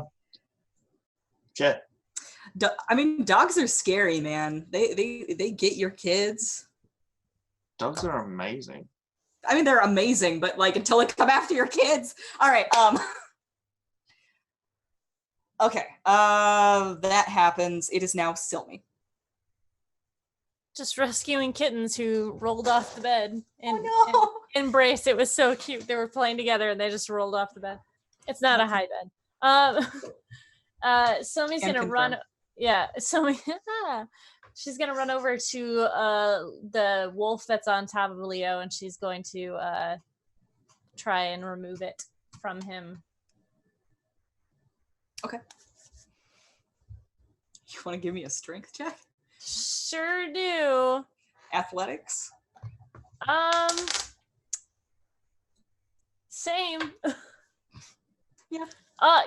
Can I argue advantage because it's that weird mom strength that you get like when you're in danger? I will allow it this once.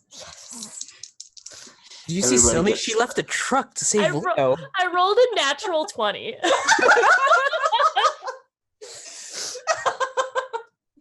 Fucking That's great. -1, but still. Hey, we're the same strength. Yay. You roll that that dire wolf off of that boy. Oh my goodness. She picked Throw it 30 feet into the I know. woods. Throw it into the ditch. Did Speedy see it?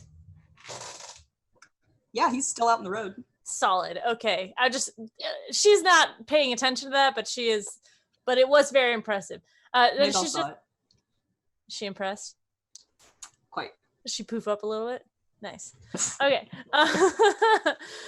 Somebody's gonna pick up like Leo. She's gonna kneel down, pick up Leo in her arms, and just kind of hold him. And I'm then not crying. what? I'm not crying. It just looks like I am. It's all right. Something got in my eye. It's okay. Yeah, no, I understand. Probably knocked the wind right out of you. It's fine. Allergies, man. It's just Yeah. time. I'm sure it is. And then she's just gonna like kiss his forehead, like mom, mm. Goodness. Yeah. All right. Cool. Kefris is under attack. Kefris is under attack, but it is Speedy's turn.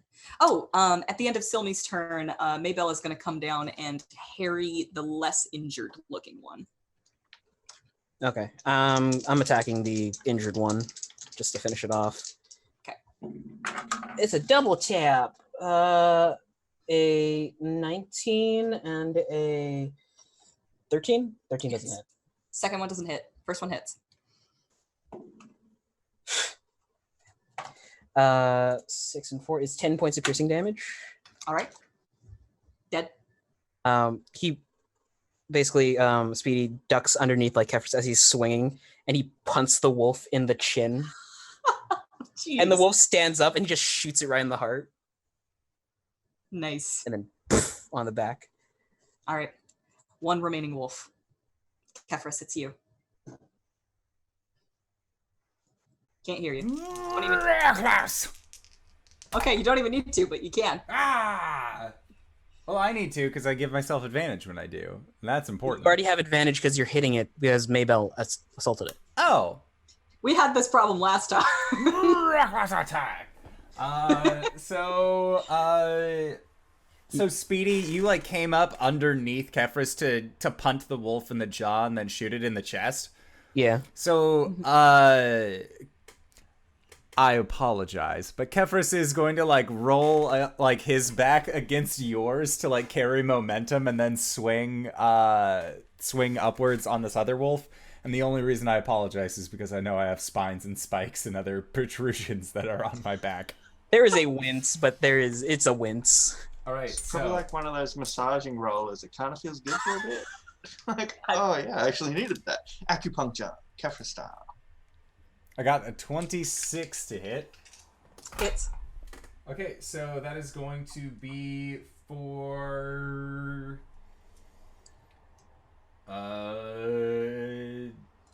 16 points of bludgeoning damage and 3 points of radiant damage. All right.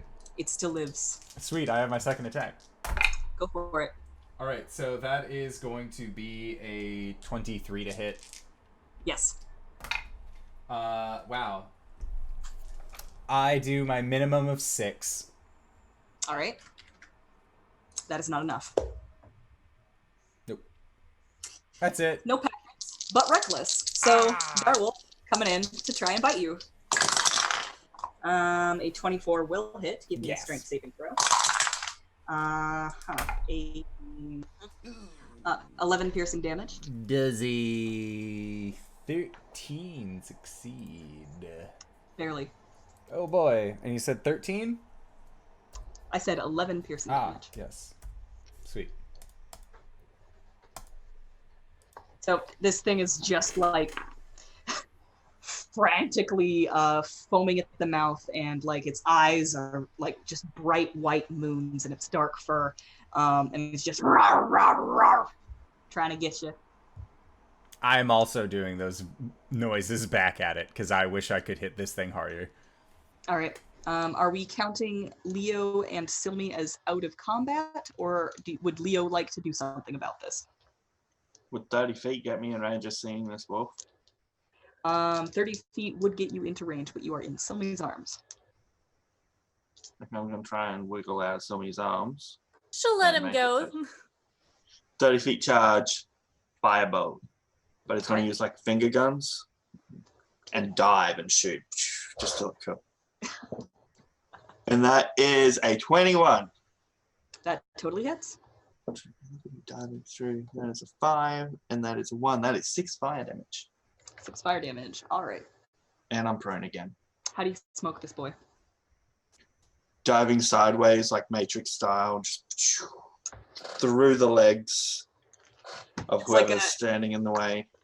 It's like a cute little teeny child finger, but then like just fire comes out.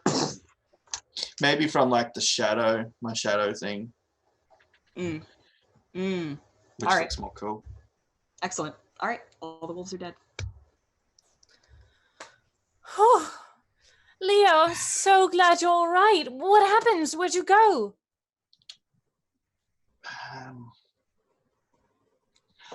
Long story. They were not darts. I'm trying to find darts. Did he run off? She, gosh, rude. Sorry. No, last night I got up for, 2 nights ago now, correct? 2 nights Yes, since? it was Yeah. 2 nights ago because they had 1 day of rest, and then the night previous to that was the fires. I went to get a glass of milk, and then I heard a noise outside. And then when I was going back to my room to get darts to investigate, my room kind of went, and I got flung against the wall. Don't know what happened to darts. And then I saw all the fire, and I wasn't strong enough. So I ran. There were a lot of people attacking, so I don't blame you at all for running. That was probably the smart thing to do. It Can't was a help but smart thing. feel it's my fault. Why would it be your fault?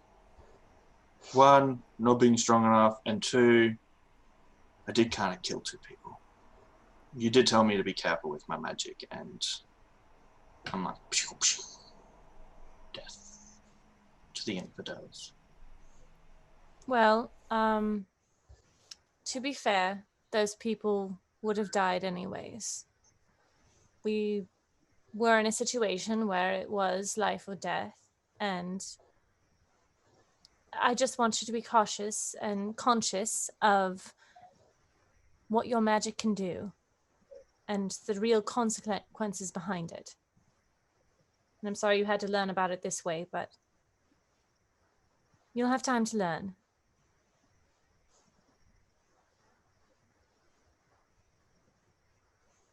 But I'm glad you're all right. Is everyone in town all right?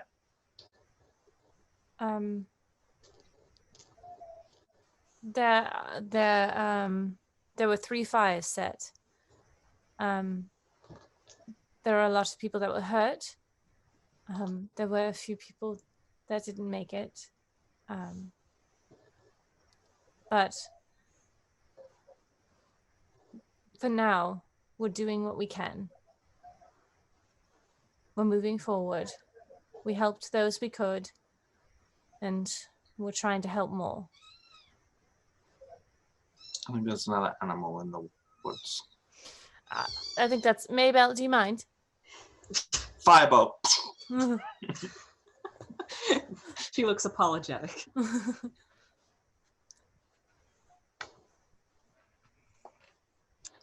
What are Kefris and Bartholomew up to? When Kefris has finished his rage, Bartholomew walks past him and goes, I think I'm going to take back my statement. I'm going to charge double. And He's just rotating his shoulder. Kefris looks behind. I imagine that, like, rotating the shoulder and there's a rip or a tear in your clothing from where one of my spines punctured you. And just... That makes sense. You'll want to bring that up with my sister. And just kind of rubs the back of his head a little bit and follows. Punch him on the shoulder. Walk. I believe that would be a good time for break. All right. Yeah, I'm up for a break. Yes. Actually, I need to pee. So, Same, actually. yes. So, breaks all around. We are going to try and be back in 5 to 10 minutes. So, don't go no place unless it is to grab a food, grab a drink, grab a friend, or possibly go to bit.ly/adventure merch. Pick yourself up something nice, or consider leaving us a review. Let us know how we are doing in this oh-so-spooky adventure, and we will try and be back shortly. So, don't go no place. All right, everybody. Bye-bye! Hello, everybody, and welcome. Welcome back. RJ seems disappointed, and I don't know why, but that's okay. Anyways, Wings, where were we? You had just killed a bunch of wolves, and were recovering from a sudden dire wolf attack in which you finally found Leo come running out of the woods. Pull everyone off the road. Short rest. All right. Cool. I'm on board for that. The were-ravens will come down and be like, shit, sorry I missed that. It's your job to be looking out for this sort of thing. They came out of nowhere. What am I supposed to watch every single wolf? Yes! Listen. And then she turns into a werewolf, were-raven, and flies away. She turns into a world. Oh, what? Well, werewolf. She is gonna ask Leo what happened to his hair. Your hair is white. Yeah. And that's not the first lot of wolves I've come across. It was Does your hair yesterday. always change color when you're Well, I young? have to use a lot of magic. Oh dear. And I didn't have help the last time. It wasn't dance, so... Well, we'll find him a different way. Her. Instead of checking... Oh, her, sorry. Instead of checking every wolf pack we can find. Okay. She's just, like, petting his head. Wait, how did you make it this far out of Vallaki? Looks down at his feet. Never mind. I thought he was being, like, shy, but he was being a smartass. Leo, did you see anybody else running into the woods while you were running? As in... As in our friend Indiro? I don't believe so. In a sense, the answer's no. It's the voice in the sky feeling, huh? Yeah, it's just there's just something inside me which I I just get feel it. like my head should be shaking this way. I understand. I'm glad you're alive. We will find Darts, but Darts always has a way of finding you, huh? Normally. But it hasn't been this long before. I'm sure she will turn up just fine. And, speaking as somebody who is older than you and might know a little bit more about this was not your fault. I am having to come to terms with that as well. But it was Come to terms that it's not my fault. It's not your fault. And if it turns out that it is, we cross that bridge when there are actual consequences. But right now,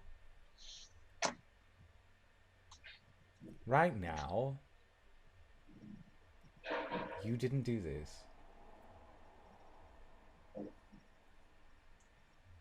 You might be powerful. I don't think you're powerful enough to light 3 different places on fire all at once, eh?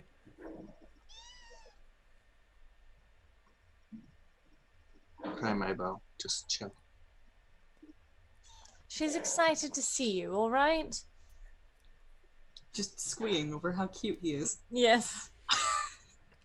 And during then, the short rest, did you, like Leah you- would have asked exactly like who's injured, where the fires were. Yeah, we'd have let you know as well as we can. What we know. With a gentle hand. We're not just gonna be like, oh yeah, and Speedy's dad was burned to a fucking crisp. God, No, his sister was. So the dad's okay, The dad's not okay. and you're also missing a dog. I don't think we would have told him. I would not have told him that Speedy's dog died. He would have asked about everyone in the house. Yeah. He got to know the dog. He's been there I for dinner know. multiple times. I feel like she would have evaded the question. Tyr went with his mom. Don't lie to him. Why? He was a suggestion. Remember at the dinner table we promised not to lie. He's gonna walk up, put his hand on Speedy's shoulder, and apologize. Still feels like it's his fault. Speedy ruffles his hair. Don't worry about it. We'll find whoever did it and Things would have been different if I was just a little bit stronger. I promise. All right. Well, where are we off to? Oh, do we really? I don't think we have a choice. We have a timeline that we have to keep. Ay, fuck. All right, Leo, you have to stay with me, and you and I will watch each other's backs. All right? Okay. Sorry about that cat. Yeah. Little dickhead carries on. Oh. We'd probably be better in a fight if we were looking out that way instead of just each other's backs. But Well, if we go back to back, then that's hard to look at each other's back then, isn't it? And it's just gonna start walking off. You will assist each other in combat. she kind of pats Speedy on the shoulder. Children, you'll understand one day. Oh, And then she how rubs is her your- stomach. That is a very poor joke. One, because you made the abortion joke last episode. Okay. Oh, did something happen? Oh my god. Somewhere so a black sorry. dragonborn bleeds. I told your brother that I would not charge you guys because you guys are friends now, but now I'm going to charge triple, and Speedy starts walking. He said double! Hey, wait a second! I still have funds at the house if you need payment. Emotional grievances. Okay, you just when we get back, you tell me how much, and we will arrange for payment. you guys continue traveling. Is there anything else that needs to be discussed before you arrive at your destination? So, Leo, when the mother and the father love each other... No, We're good. We're good. We're good. I know a Now- stork now- flies by, but in Barovia it's a bat. Oh, A few bats because one bat couldn't carry the basket. a swarm of bats. It would probably be a raven, honestly. The Barovian euphemism. It could be a heron. I feel like they would have a like herons would live in. That's besides the point. Let's Anyways. go. Well, that's a Knights in the Courtyard. Knights in the Courtyard. God, knights. Okay, yes, knights in the courtyard. All right, so you guys continue along. You were about 3 hours into your journey when the wolves attacked. So it takes another 2 hours or so for you to get to where you're going. You will turn off the road and head down towards the winery. And then at that point, the were-ravens will take foot and will guide you through the forest towards Yester Hill. I'll ask. Danica's with us. Yes, Danica and Adrian. You know the hunter signs, right? For Yeah, I know the hunter signs. Adrian doesn't. He just kind of like shrugs with his wrapped up arm. you two will pair up. Gotcha. What is this about signs? Should I take notes? And as they're walking, Speedy will explain, like, hold, go, that way, to that way. Like, just... Oh, well, that's very... I mean, this all just self-explanatory, but that's fine. Thank you. She puts her book away. You were muted, buddy. Yes, I was going to say I usually just follow his lead. Like, kind of whisper it to my sister. I don't know what they mean. Yeah. So you make your way through the woods. I'd like everybody to make stealth checks as they do so. And I saw an interesting way of doing group stealth checks a while ago, which is to say a little bit the way that I scored that skill challenge last time, which is to say that I set a number and then I add everybody's stealth cumulatively. I got a 23. Cool. Got a 10. bit of dirt wiped it on my face like a 10? star. I rolled a 3. Who are you? He is preoccupied with his city burning, his sister's hurt, his mom's gone. I got a 3. 3. Wow. Okay, excellent, wonderful. And 14. 14, excellent. Okay. Leo and Silme are going separate to everyone else. All right. Cool. I've got that. So you make your way through the woods, and the Martikovs will kind of guide you and make sure that Alright. like trips over a rock or gets hurt somewhere. Just kind of like at some point, Kefris, Danica will actually stop you and then point out a route that definitely looked like it hadn't like raised before, but it like seemed to have raised to trip you, and will guide you around it. Yuck, don't like it. Yep, Doing like that. nature bullshit out here. There's no hand signal for route. Sorry, nice in the courtyard.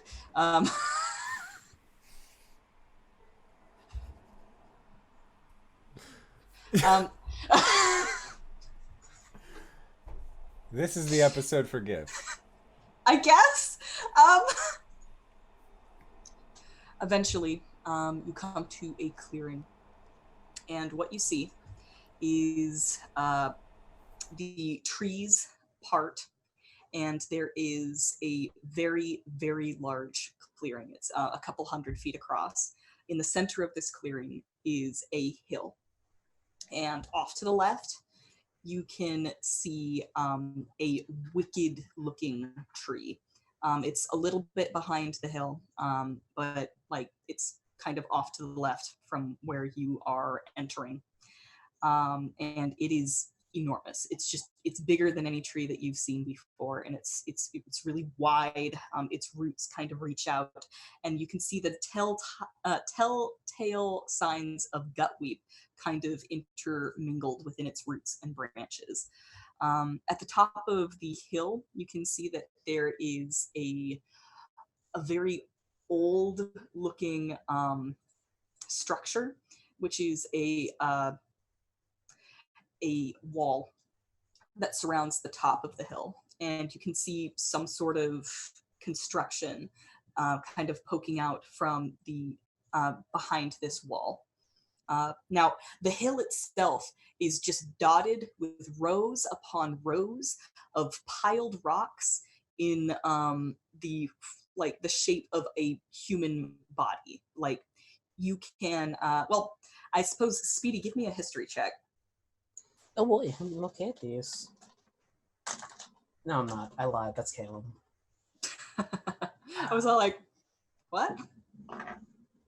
Who are you tonight? 18?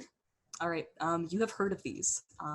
These are the graves of honored soldiers that fought Strahd back when she was a human, back in her conquering days.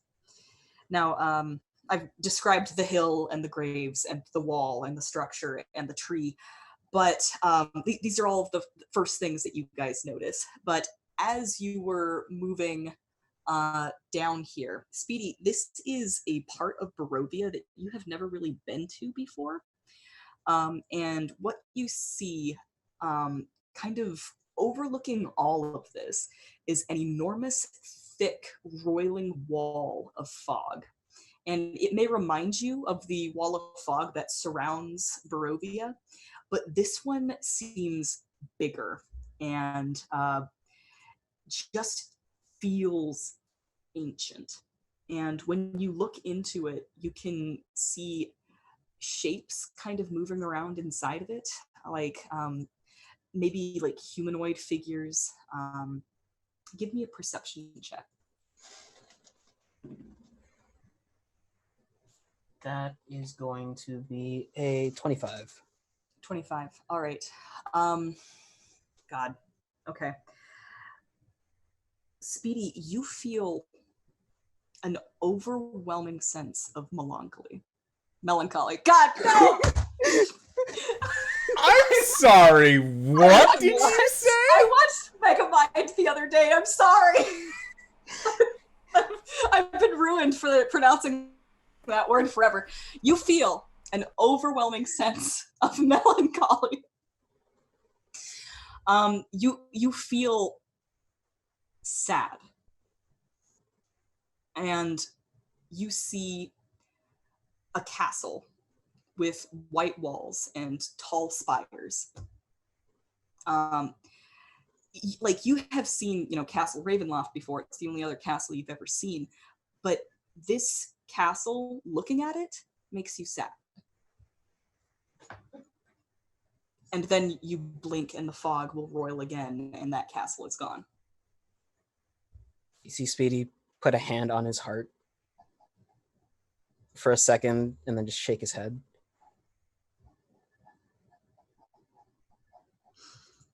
Danica and Adrian will point out the tree and say, that's what you're looking for. Do we need to go inside of it? We haven't dared to get close. Listen, if the stone is a stone, as you say, we burn this fucker down and then we root around through the ashes. What are we doing here? Our best. Somebody's gonna pull him off to the side and explain what we're doing here. I feel like We're we looking would've for a cued rock him in. inside the tree. I feel like we would have cued him in on the 3-hour walk there. The rock is not inside the tree, and this would have been addressed during the meeting. Okay. The rock is in the structure on top of the hill. Okay. Well, We burn the structure down and then we root around through the ashes. It's rock. You can't burn rock. you're right. Structure is made of wood. I redact that. Wood bands. What if, can we... Maybell, would you be so kind as to do a flyby and see what you can see inside? Would you feel comfortable with that? She gives you a blink of affirmation, and she begins to spread her wings when Danica just puts a hand in front of her face and says, "You don't want to get close to that. Why? We've lost a lot of good ravens that way. What do they do? Trying to fly over the wall is not a good idea. They have a thing, an enchantment on it, or I don't know, maybe their ancient gods are watching over it or something. How did you put it before? Kaplow. Oh, interesting. Do you... Well, I don't have that particular spell up right now. If I tried really hard, I could probably climb in. I feel like that's not the best idea. I think it's going to be like the situation at Kazan's tower. You touch that thing. Kaplow. Well, I took a kaplow last time, and I was fine. Yes, but we need you to take more than just a kaplow. I don't know if I could do. Can we just call it a lightning strike, please? Because I could get kaplowed 3 times in a row, and that would probably be it. Oh, I got kaplowed last night. I kaplowed your mother. all right. Sorry. I think what we should do, because if anyone touches the wall and it activates, then they will know that we are there, right? There is an archway. Yeah. You can get through that. But if there's anyone behind there, it's going to be really hard to sneak in. Right. We've been watching this hill, and druids have been making their way in and out of that archway with sticks. With sticks? Branches. Building materials. I see. We could... Kefri, how many Molotov cocktails did he get in supplies? I don't know. How many did you get? I would have gotten at least 1 for everybody who is coming by. Okay. Because... I will accept this because I remember you specifically talking about this. Yes. So, what we could do is that once we get up to the top, just start lobbing them over and toss them over the side of the wall. Even if they get shot by lightning, that's still going to be fire that spreads. Then, while they're distracted from that, we run around front. Then we can catch them off guard. Well, one person goes in the back and is the distraction, and then the rest of us are at the front. Yes, Kefris? I make a good distraction. You might be wanted in the front. Yes. I'm fast. Do we know how wide this wall is? How wide? Yeah. It's about, I'm going to say... Building. The diameter of the wall itself at the top of the hill is around 50 feet. So the diameter being like if you went from wall to wall in a straight line. How thick is it? How thick is it? Yes. That's a good question. This is very ancient, like, oh goodness, this is not a good time for a brain fart. In England, there is a place with a circle of rocks. Stonehenge. That's the one. There is a lot more rocks here, and they are a lot smaller. But imagine the thickness of that. Okay, so if I can climb a tree and see over whatever the wall is, I can just misty step in. Interesting. Or I can just shoot fire from up on top of the tree. I have firebolt. That still leaves you as a target on a tree. Misty step away. I stare at Silme. I would prefer it if you weren't. What is the range of firebolt? 120. Yeah, and I can double that to 240 with my sorcery points. Yeah, that could do it. Well, And you can kind of see that structure just poking up over the top of the wall. The wall itself is like 30 feet high. is the tree tall? Is it over the wall? The tree is behind the hill. So we'd have to go around this Just open hill. Wanted a distraction, right? Right. I was planning on meeting back up with you guys, not be like distraction over here and be like, see us. No, I understand. It will be hard for us to get there unseen to be the distraction. Plus, I don't really want to endanger again. Not like that. I could just play the lost kid and walk in. These are insane, evil druids. They'd probably eat you. Yes. Or Adrian- recruit me. Adrian will consult a few of his ravens, and he will say that they have not actually seen any druids in the clearing. The ravens got as close as they dared to the wall and did not see any within it. There Just is, walking. however, some movement next to the tree. Sorry, there's what right next to the tree? Movement. Movement next to the tree, Oh. which is not surprising, as this is where the blights are supposed to be coming from. And it would just be dots. All right. Well, we're going to have to go in through the front. We're going to have to. What do we want to try and funnel them through the front, or what's the plan with that? We have to fight our way inside. Right. If Well, this yeah. is creating these things, funneling them's going to be a little difficult. Right. I can start wading through. If you just make Listen. sure that you clean up after me. Keep an eye out for any druids with that gnarled, evil-looking staff Oh. from... I will break that staff if I see it, because that was the solution at the winery. Okay, so what am I attacking? Everyone, not us. Yes. But if something's producing the blights, For sure attack that. so if it's the tree, you just want me attacking the tree. Oh, burn it to the ground if it's the tree. Okay. I'll burn the tree just for fun. That would be a good distraction if we start the tree on fire. That's where there's movement, though.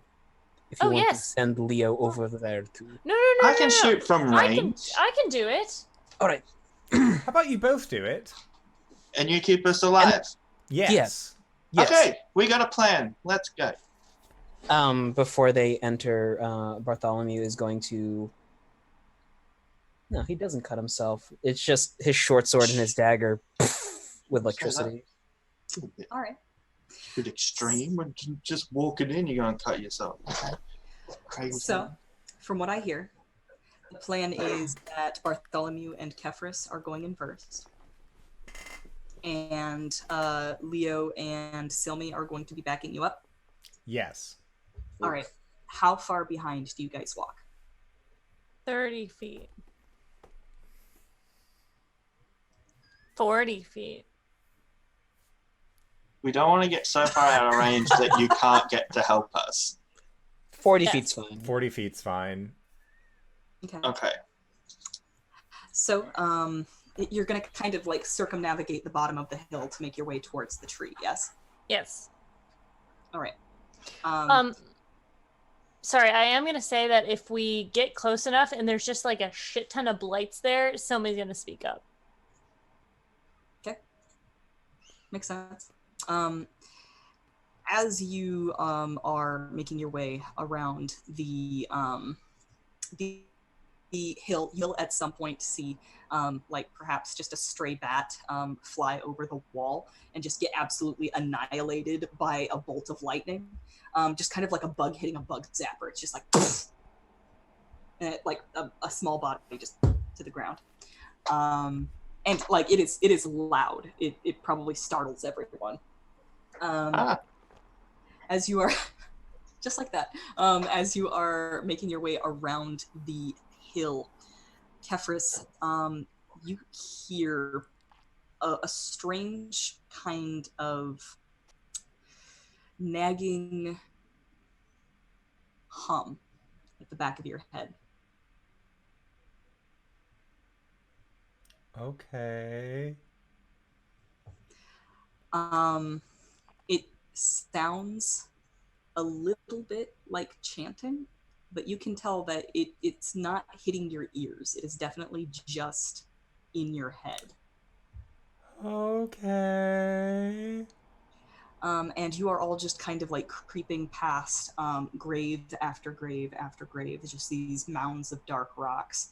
When Kefris, that chanting gets louder and louder as you approach a particular grave. And you get an overwhelming urge to reach into it. Before I reach into it, can I focus on what the chanting is saying? Yes. What is it saying? What is it telling me? It's in a language you don't recognize, but the emotion of it is of overwhelming hatred. So not celestial. All right, cool. I'm going to reach into it anyways. All right. You reach in, and Bartholomew, you watch as this happens. Kefris just kind of moves with a purpose to that grave. He moves a couple of rocks out of position.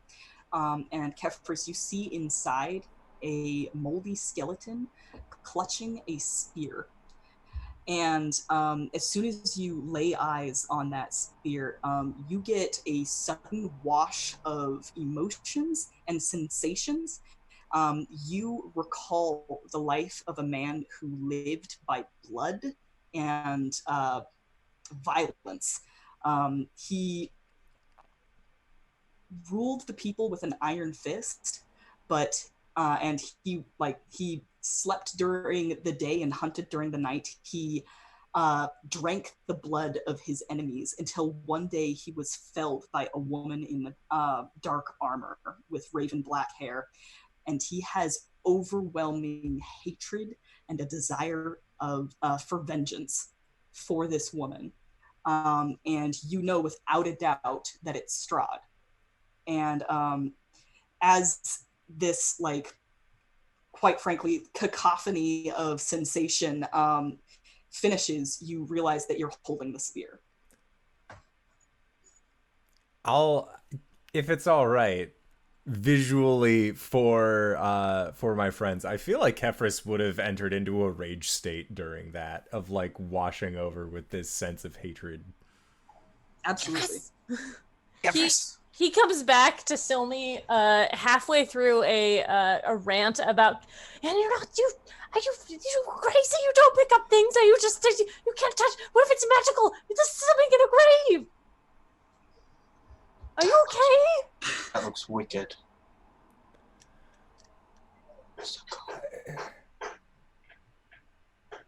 It spoke to me. Like, with a voice?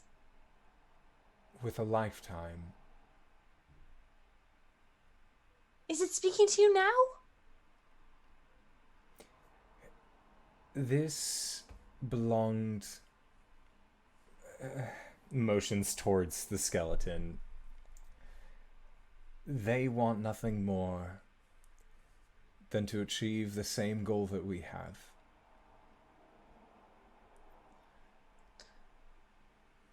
Okay. It's... if you are worried about it, you can look at it later. But for right now, I think that this is a good thing. I think. All right. But if it's not speaking to you again, you must tell me, because there are a lot of magical artifacts in the world that do house people's souls, and they're usually not great. There was a doctor in Vallaki, if you heard voices, you guys say.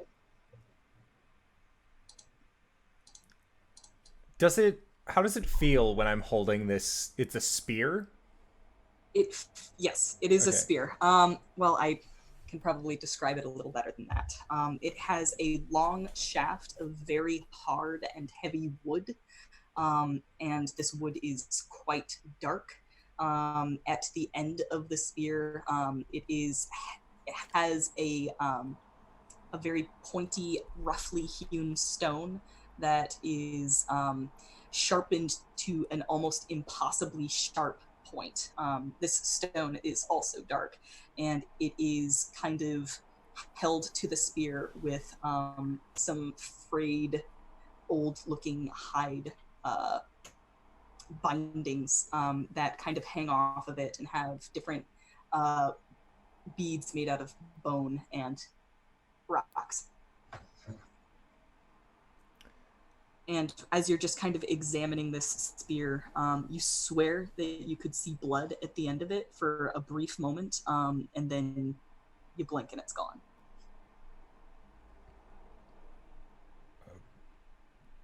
Okay. I don't really feel like I want to let this go right now. So I'm just going to kind of hang on to it. All right. Are you going to be carrying it in your hand, or are you going to put it somewhere? I'll carry it in my hands. Okay. Go ahead and search for the Blood Spear of Kavan and add it to your inventory. Okay. That I can do. I would love for you to do that. As I frantically started to go through your character sheet and decided, hey, I'm gonna delegate. All right. How do you proceed? Do I? We don't have enough time for me to attune to it. That's fine. All right. Does it require attunement? Yes, it does. All right. It seems dormant. Neat. All right, so Leo, you and my sister burn down the big fucking tree, and Speedy and I will make sure that you don't get hit, right? Cool. We'll try our best. Question. Is this tree really important? Like, is it some sort of spiritual thing? If it's to the druids, then probably, but that means it's evil. So Right, okay. Just checking. Are in their graveyard, which we were told was highly sacred. it's not their graveyard. No, their graveyard. And she points to all the mounds around them. Oh. And he's Can just we like, see he the just tree? has his spear now. Like, he's just not putting this down. I noticed that. I was very much enjoying it. Can we see the tree from here? Yes, absolutely. It's enormous. While you guys are talking, Leo would be preparing a firebolt. I'm gonna get a little bit closer. Do I see things moving there? Yeah. It's Have you ever seen a walking stick? That kind of, it's an insect that looks like a stick. Yes. But it's got kind of that slow, meandering, kind of hesitating movement. It's just, the tree itself is just kind of coated with that texture. Gross. By the fucking tree, god damn it! If nobody's stopping Leo, he's just going to cast the firebolt. Oh no! behind us. Speedy nods his head. To Somebody's got to stop him, or else it's just We're gonna going. We're gonna do it together. Yeah. Silme's gonna cast Fireball. Kefris was going to put Fireball. his fingers up in a 3-2-1. Mm-hmm. You only cast 3, one spell at a time, buddy. 2. Not 3. And then motions with his hand to go. All right. Roll for it, spellcasters. 17 to hit. 17 hits. I didn't know The you tree need the needs hunter to make sign an for a X countdown. That is 12 fire damage. All right. Somebody's rolling a fireball, isn't she? Yes, she is with my Fireball dice. Whoa! Solid. Oh my god, so much math. 8, 16, 18, 20, 29. 29. All right. Now tell me, how far are you guys away from this tree? I can do it 120 feet, 150 feet. I can do 120, but I can double it to 240 if needed. So We'll get We're into 100 and something feet. Said Yes. 29 fire damage. Yes. did we win? Oh, this is just the beginning, my dear.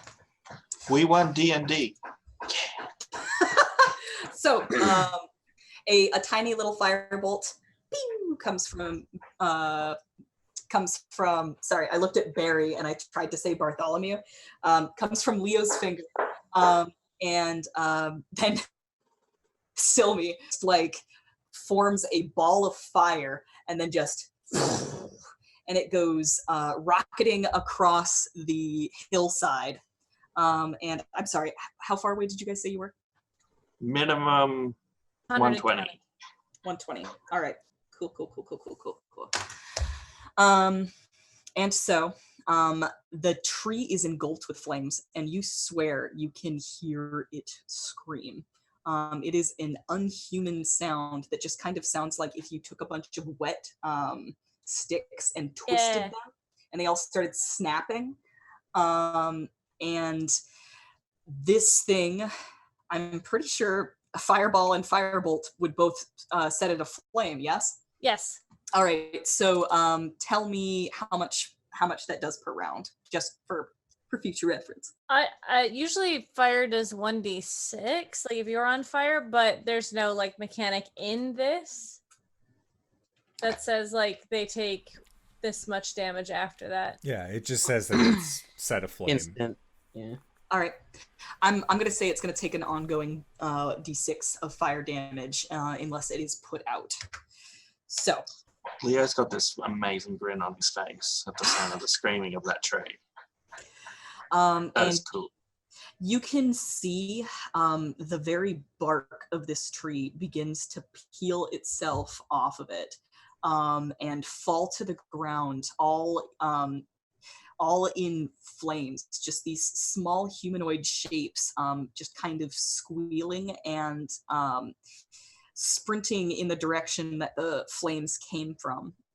And up in the branches, in the twisted, gnarled, dark branches that are now just kind of wreathed in flame, you see a human-sized figure with flesh and bone and clothing just kind of like pops up on a branch, and you can see its head turn towards you, and it appears to be a human being wearing a mask made from the branches of the tree.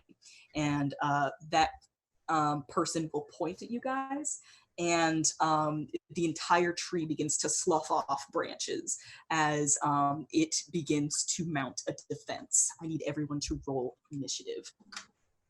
So Leo's gonna ask, tree or lady?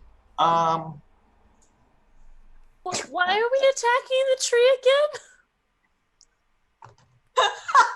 Now is not the time to be asking that question. I assumed people knew what was going on. It's because it is evil. Is the tree evil? Do we know that? We have It's a heard distraction. that it was an evil tree.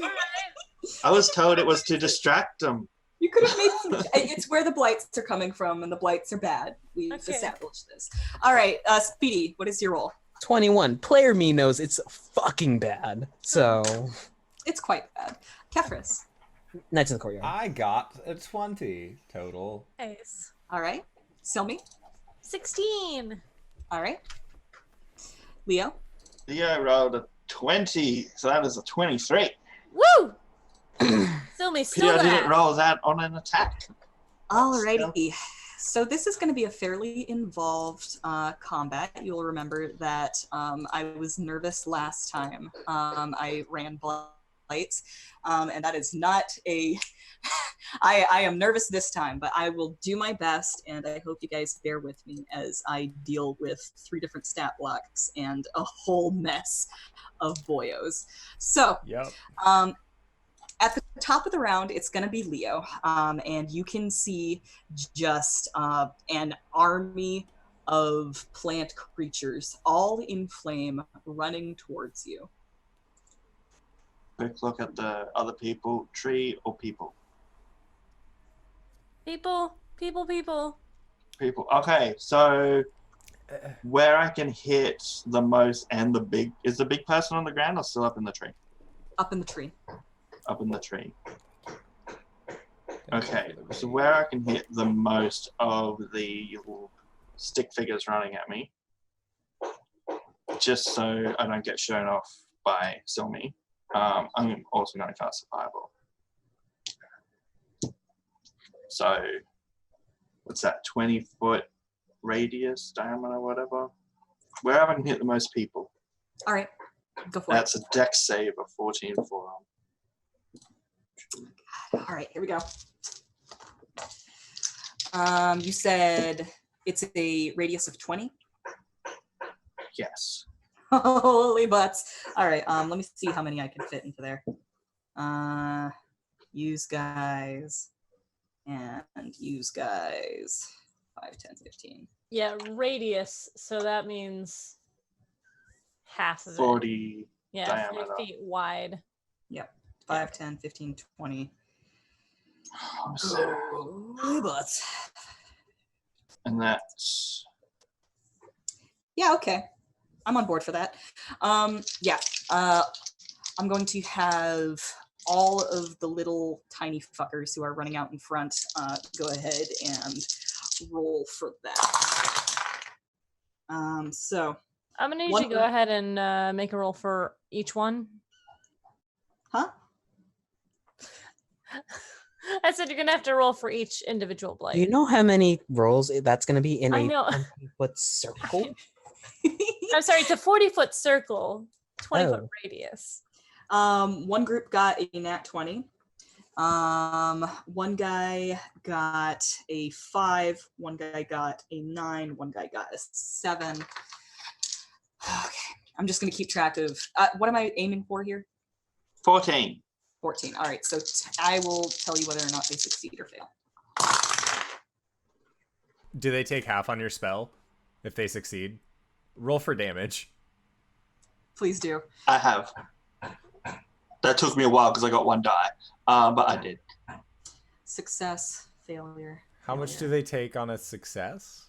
On a success, they take 24. And on a failure, they take 48? They take 12. Oh, okay. No, on a failure, take 12. Okay. This is actually going to... I took me hitting them as a success. I'm like, yeah, I succeeded on this one. Their success, they take 12. If they fail the save, they take 24. Okay.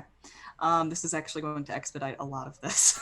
That's why I figured just know how much, like, they have so much HP. Okay. And it's fire damage, so if they're trees, they technically, hopefully, should be weak. You see a lot of little tiny guys that the rest of the group will recognize as effigies just immediately go up in flame and just absolutely immolate. Do they scream? Yes. Yes. And kind of like you can hear popping and crackling as they do so. You can see like the reflection of the fire in Leo's eyes as he just smiles. And if his hair's changes color, it would start going back to black. All right. That happens. And then on the next initiative, it's going to be Speedy. Speedy, you just watched about 20 of these tiny little fuckers go down. And meanwhile, you can see that there are larger ones that are moving about in the flames just kind of slowly. You can see the heat shimmer as their silhouettes just kind of look forlornly over towards you. Speedy has a short sword in his left hand. He sheaths the dagger and then pulls out his crossbow, and he's going to aim up into the tree at the person in it. Okay. And just triple tap them. Go for it. How far are you from the tree? I'm with them, but across, I have... They are 120 feet away from the tree. Oh, that's fine. Crossbow expert makes it so that I can hit at 120 without rolling disadvantage. Wonderful. Go for it. So it's going to be math. 27 to hit, Yes. 23 to hit, Oh God, yes. and a 26 to hit. Okay. Yes. And now the big boy maths come out to play. Sorry, give me. I have decided to dub this figure Tangle, by the way. So you can refer to them as Tangle from this point forward. Cool. 29 points of piercing damage. Holy moly. All right. That first round, it's the first round. Sure doesn't matter because Tangle just fucking died. We named them and everything! Why did you let us name them? Don't name things you have to kill, okay, DM number 2? Yeah, there goes Tangle. Does Tangle scream? Tangle is eerily silent as they fall into the flames. The inferno that is the embrace of their beloved Gulthias tree. There's a twitch at the corner of Bartholomew's mouth as he turns to Kefris and he goes, I have 1 bolt left. What? Why didn't you get more when we were... This is... Yes, channel this anger. Channel this anger. He is!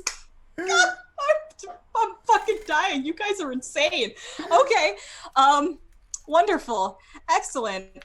Wow. All right. Admittedly, he was preoccupied in town. What the gods? Are you upset that I was helping my third-degree burn sister? What are you doing? You upset that he had to bury his dog? Like, Oh my like god, okay. So, I was going to say I was only like 40 feet away from the front of the line. Okay, But that's Speedy's fair. like yelling at me from a distance. I've got 1 bolt left. It's for you. Gods! I saved it Catches for it. you, Kefris. I was a monk All this right. whole time. luckily you didn't triple tap me. You're 40 feet away, Kefris. Yes. That makes my turn a lot easier. 2 needlers are going to, first of all, take a d6 of damage each because they are aflame. And then they are going to kind of like move towards you in a shambling motion. Their bodies are turning to ash as they do so, but they are going to try and do their heckin' best, and they're going to kind of snap their arms and then fling them at you and try to get you. So they will move about within 20 feet of you and attack.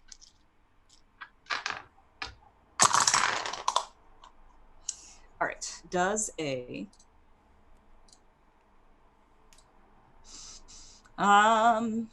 numbers. All right, does a 19 hit? Totally. How about a 16? Totally. Okay. So you are going to take. Am I mean enough to put fire damage on this?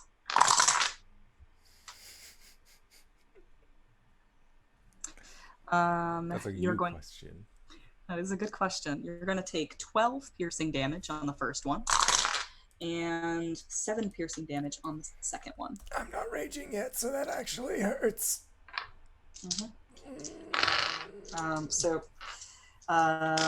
Kefris, this all goes down a little bit too close for comfort. You're feeling the heat wash off of this enormous tree, and then these 2 shambling creatures come towards you, and you feel these needle-like branches dig into your flesh.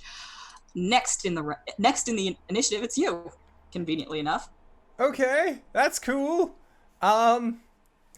You can see that there are about 6 of those boys moving around, but the tree itself is starting to kind of roil, and you see these vines start to peel themselves off of the trunk, and they are lashing about violently.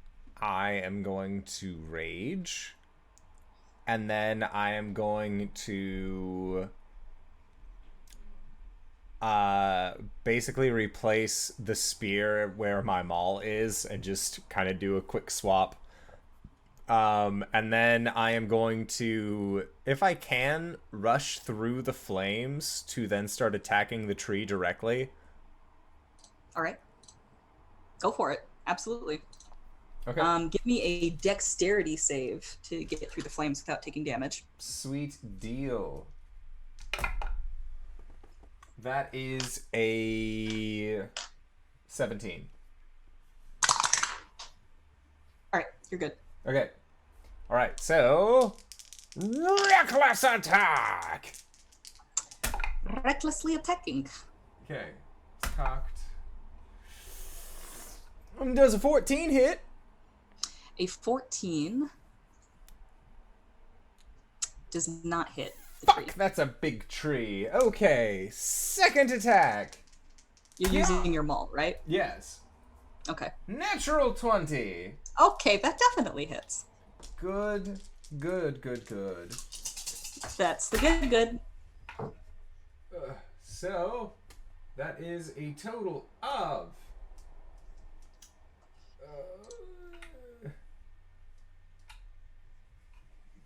22 points of bludgeoning damage and 7 points of radiant damage.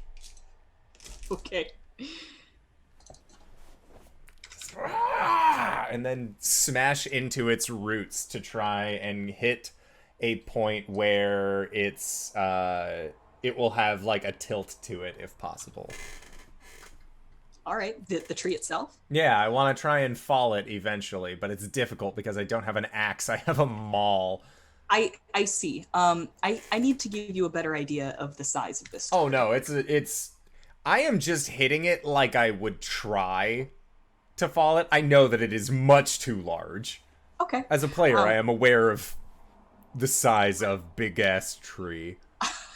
I will say that you are a big, strong boy, and you are very scary.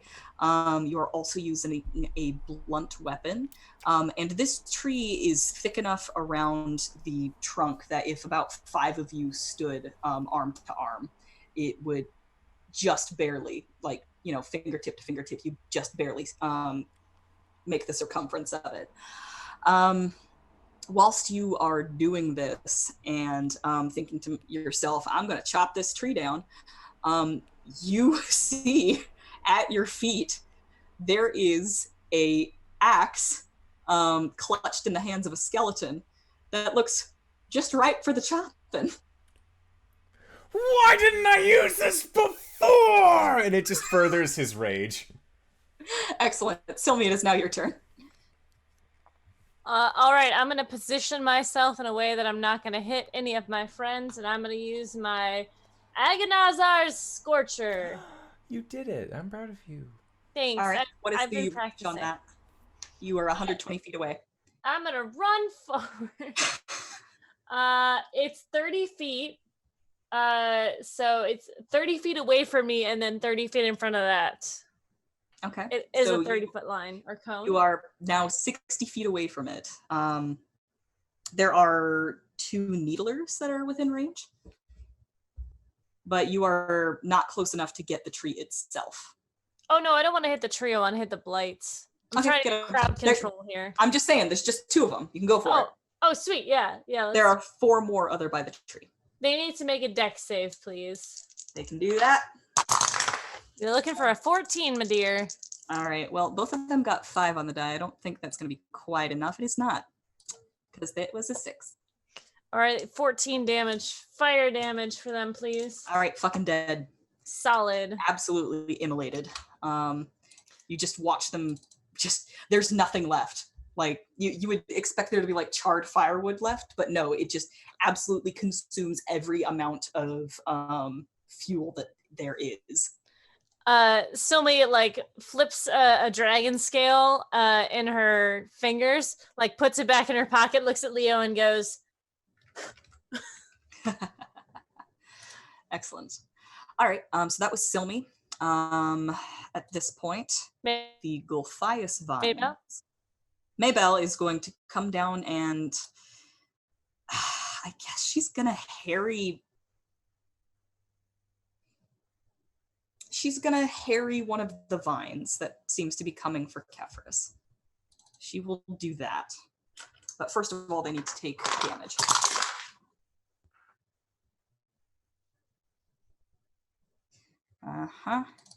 And all right. So, Kefris, you will have advantage against the tree. Your next attack, Mr. Reckless. What's she supposed to do? She's trying to help. It only Sorry, covers that was one of my attacks. Let Speedy hit it. Okay, that's fair. And they are going to try and attack you, Mr. Sir, because you are it is very bad for you to be here. Bunch of yes. chumps. A 8 will not hit you, but a 20 might. Yes. All right, a vine is going to wrap around your chest and squeeze. And do 10 bludgeoning damage. And you are grappled. Okay. And these guys are also on fire. I can justify maybe like the needles coming at you not doing fire damage. Oh, being but grappled is totally gonna burn the shit out of me. Grappled and on fire, so he's giving you a big old flamey hug. So I'm gonna say that you're gonna take damage at the beginning of your turn, for every turn that you are still grappled. Sure. Okay. I'm gonna put a note here that says fire grapple. All right. So that is done. The needlers are going to move forward and, well, first of all, they're going to take damage, and then they're going to try and cause problems for Silme, who is the only person in range. All right, Silme, you ready? I'm ready. So they will move their full movement forward, and they will attack. One of these is a failure, another one of these is a failure, one of these is a nat 20, and the other one is an 18 on the die. Yes. Are you sure they're failures? Yes. Okay. All right. So for the first one that hits you, it's going to be 6 piercing damage, and then the second one was a nat 20.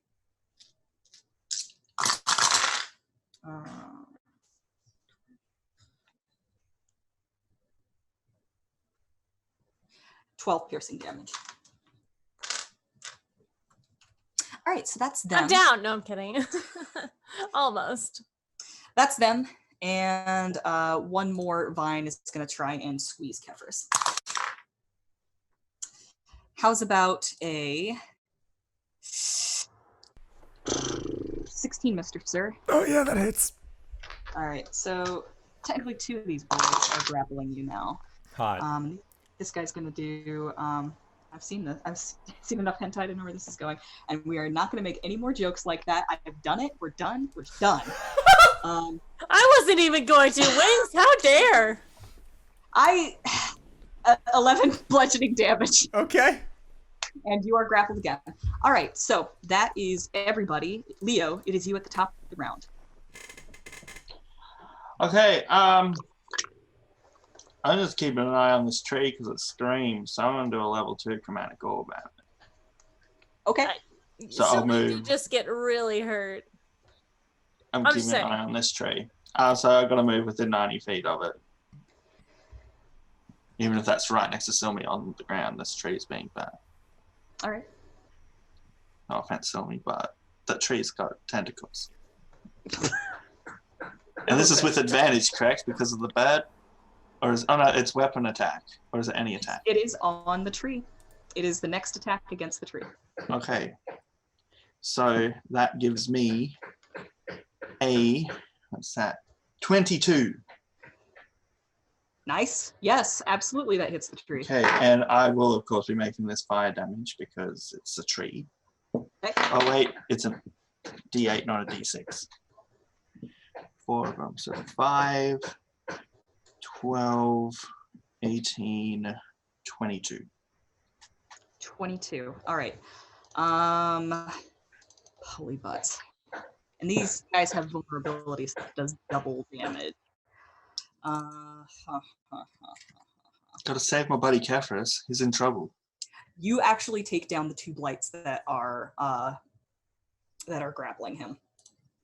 Or blights, I say vines. You take down 2 vines that are The grappling. tentacles. Yes. They are burned to ash. All right. And then it is Speedy. Okay, so what's the enemy situation? It's just the tree, or are there more blights around? There are 6 blights total. They are in flames. They'll take care of themselves. Speedy will run up in front of Silme and Leo, interposing himself between them and the blights. He'll flick back a potion to Silme. Or actually, no. I have will. one. He will reach a hand out and cast Cure Wounds on her. And she takes back. That is the wrong one. Sorry, I should have this dice ready. Hey! 11 points of HP. That's max. Nice. Thank you. All right. That's it. Anything else for you guys? Next. All right. The 2 needlers that are within range. Actually, there are 6 needlers in range, but it's their turn, so they are going to do it. All right. Well, actually, never mind. The fire downed him.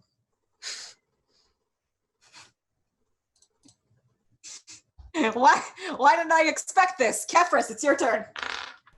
All right, I'm totally going to pick up this axe. And is it a great axe or a hand axe?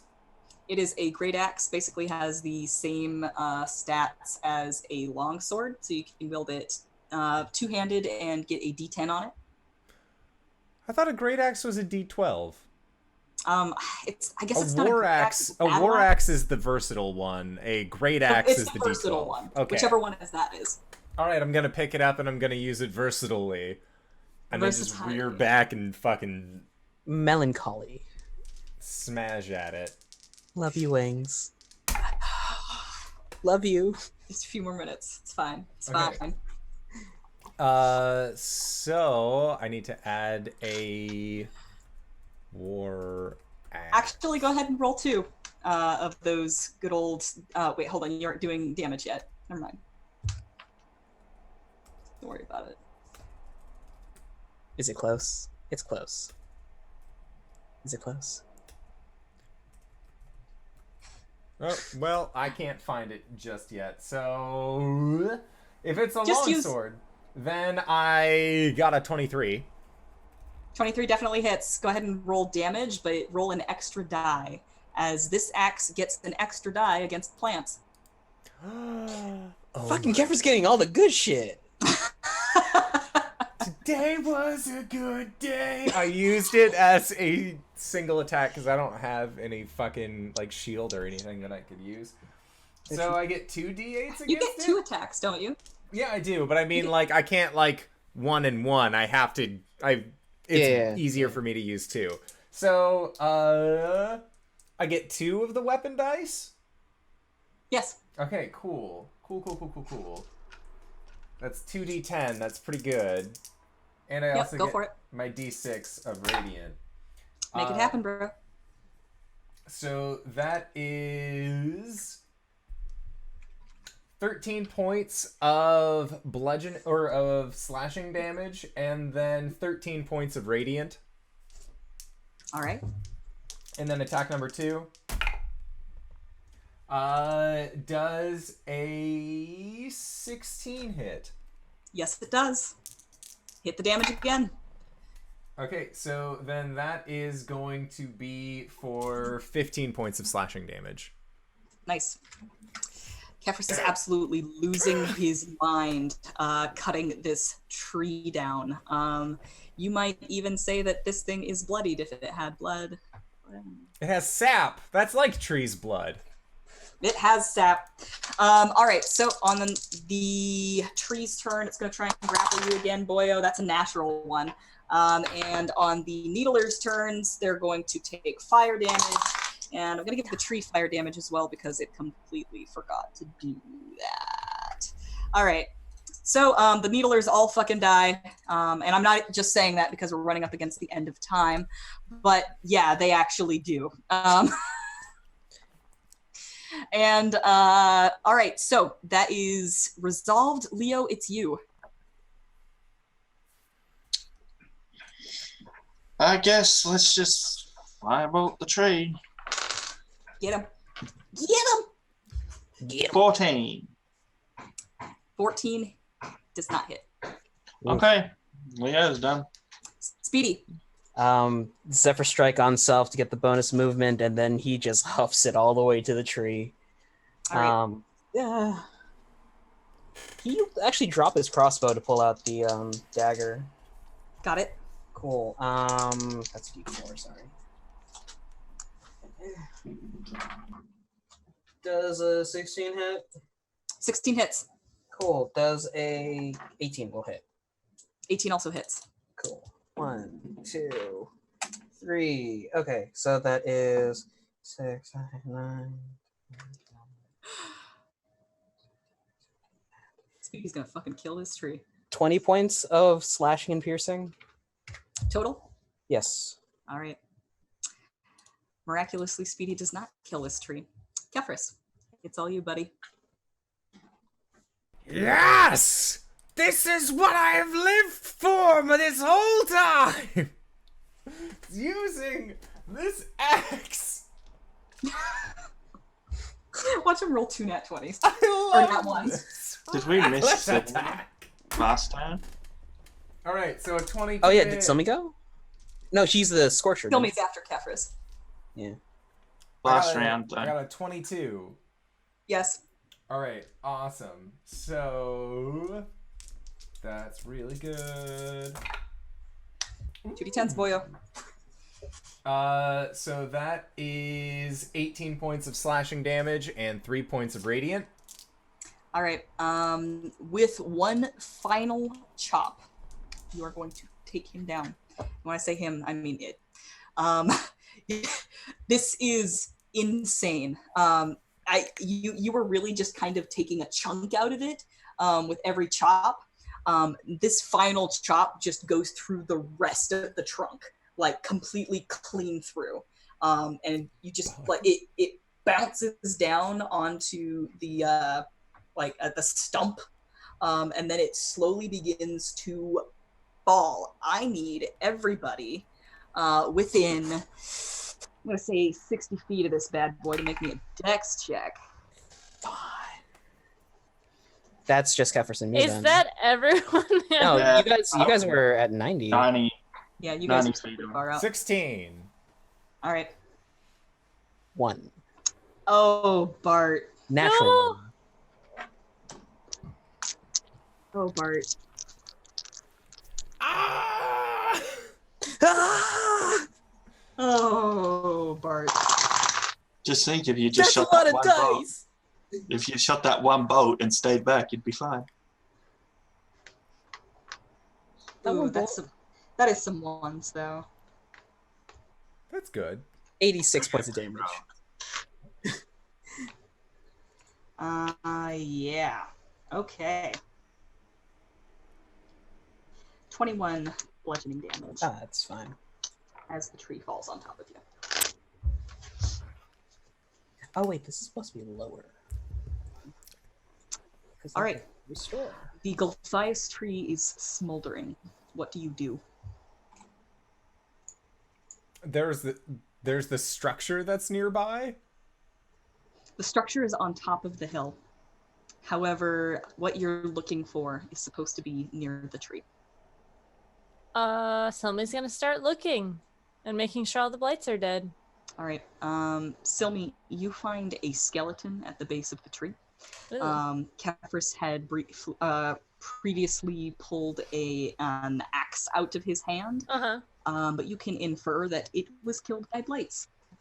Probably. But I don't see any. Is the tree hollow? The tree has like a ugly black ichor kind of pouring out of it, bleeding. I want to go to where Tangle was. I want to go where the face mask man was. All right. You can probably find a charred humanoid body. Do they have anything on them? Not necessarily. Fuck. Furs, a mask made of Gulthias branches. Taking it. All right. Go ahead and put that in your inventory. Everybody give me investigation or perception checks. Thank you. Natural 20. That is an 8. Me too. High five. Wait. Oh. Bart, 10. it calls to you. Not me. I also get a natural 20.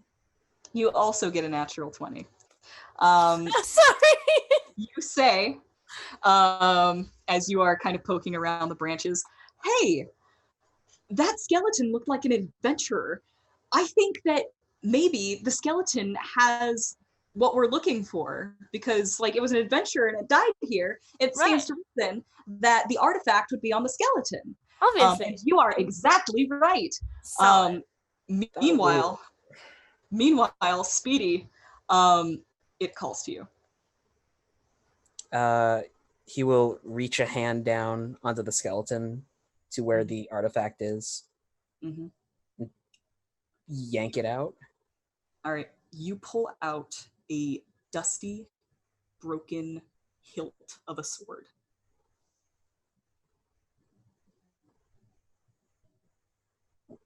What?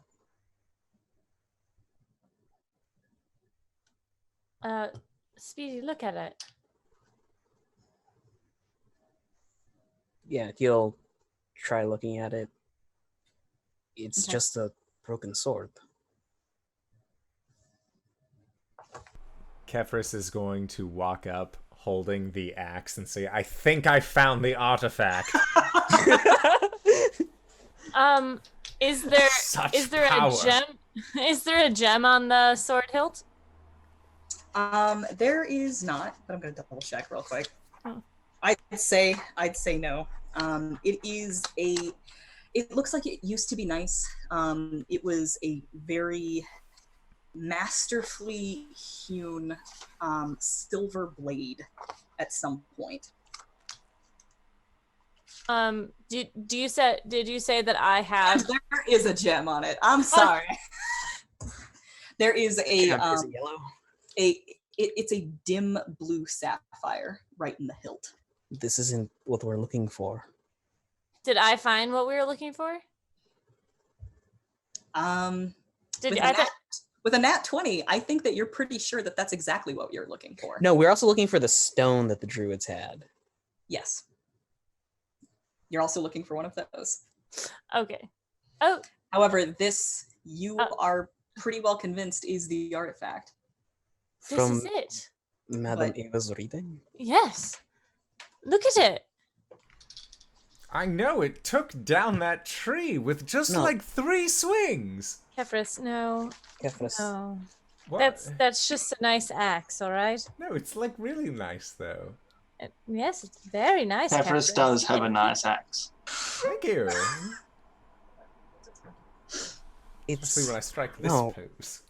It's not an axe, Kefris. It's supposed to be a sword of sunlight.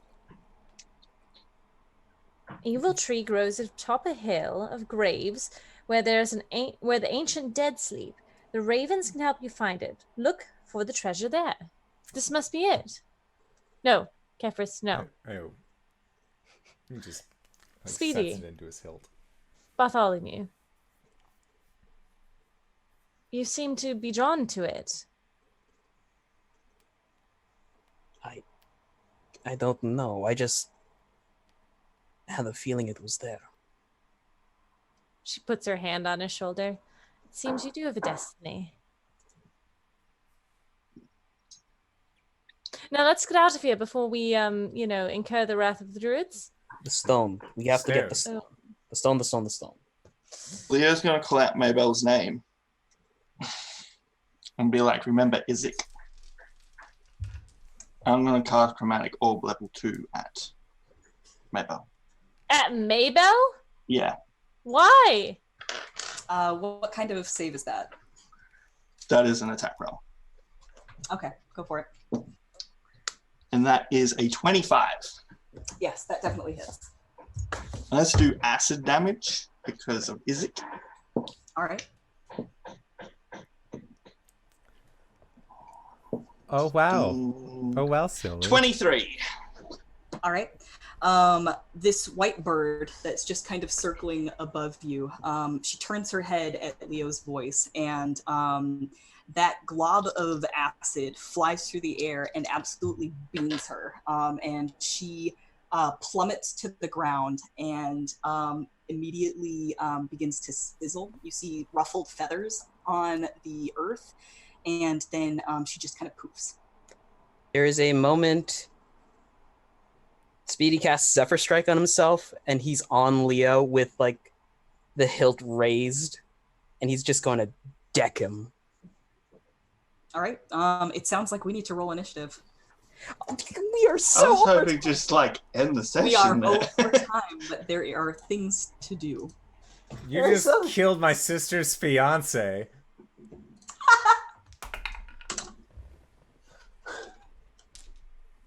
24. I'm pretty sure that'll hit him. Is there anything? Oh, that I thought we were rolling initiative. Oh, You said roll initiative. Sorry, God, I got distracted. 24 on Speedy. Kefris, what's 16. your initiative? All right. Silme, what's your initiative? Leo, what's your 17. initiative? Happening. 17. All right, Silme, I need your initiative. I rolled a 1. Yeah, that makes sense. Okay, at the top Did of the you round. get the message on Discord Wings?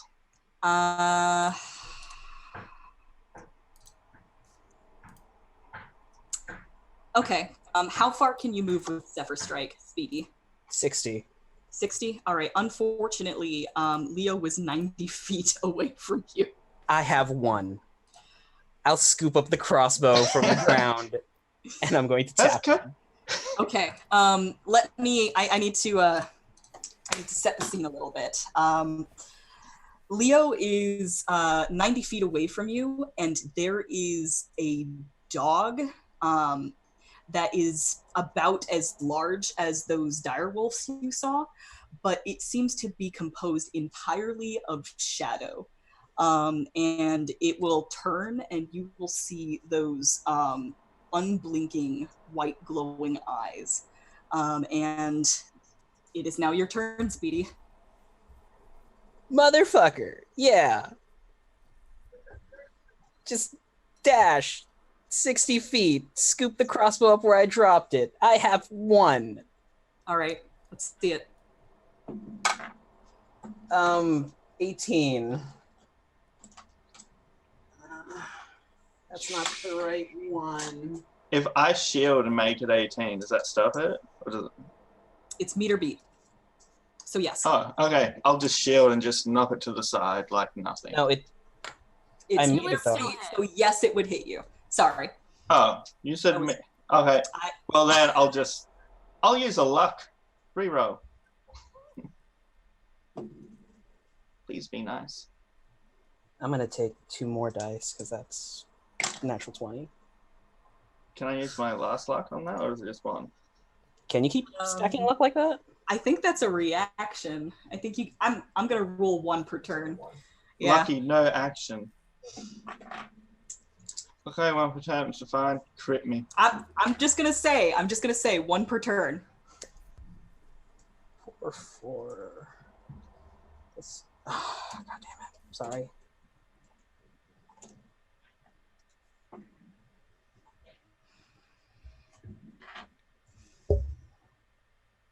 $26. I am still alive on 2. Okay, Kefris, it's you.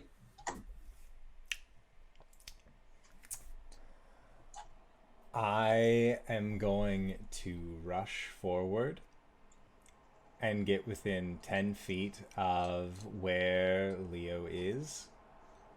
And Can you go 90 in 1 turn? I cannot. I can only go 80.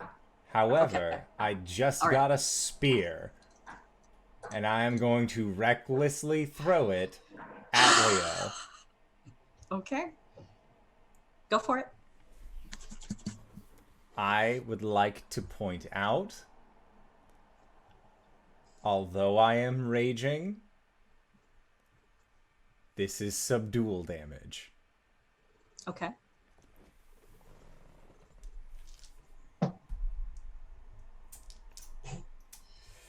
Where'd that dice go that I wanted to roll? I would also like to point out you can't do subdual damage with a ranged weapon. Well, For me. well, if that's the case, because this would be ranged if I throw it, so no So subdual. did you have to double move to go 80 feet? Because you can't attack afterwards. Fuck, you're right. Yeah, no, I would have just run up. You could roll at disadvantage or normal from... If I'm reckless, it would just be normal.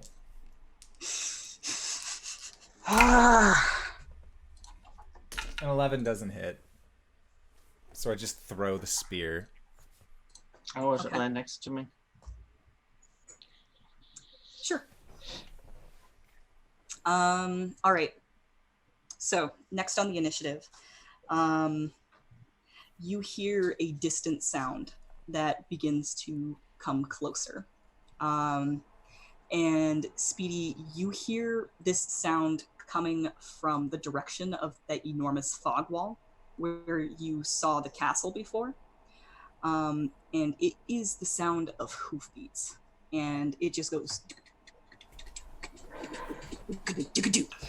and yes, thank you. Yes. Thank you. I'm sure that this We is got going to... Greybeard. what appears to be a horse on fire,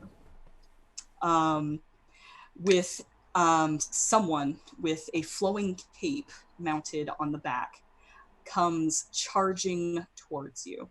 And Kefris, you turn around just in time to see Strahd von Zarovich come flying off of her horse and deck you in the face. Mother, you're here.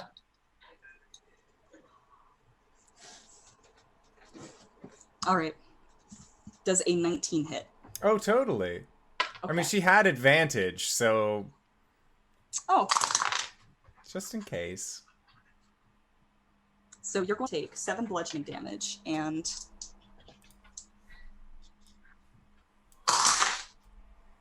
That's a lot of dice.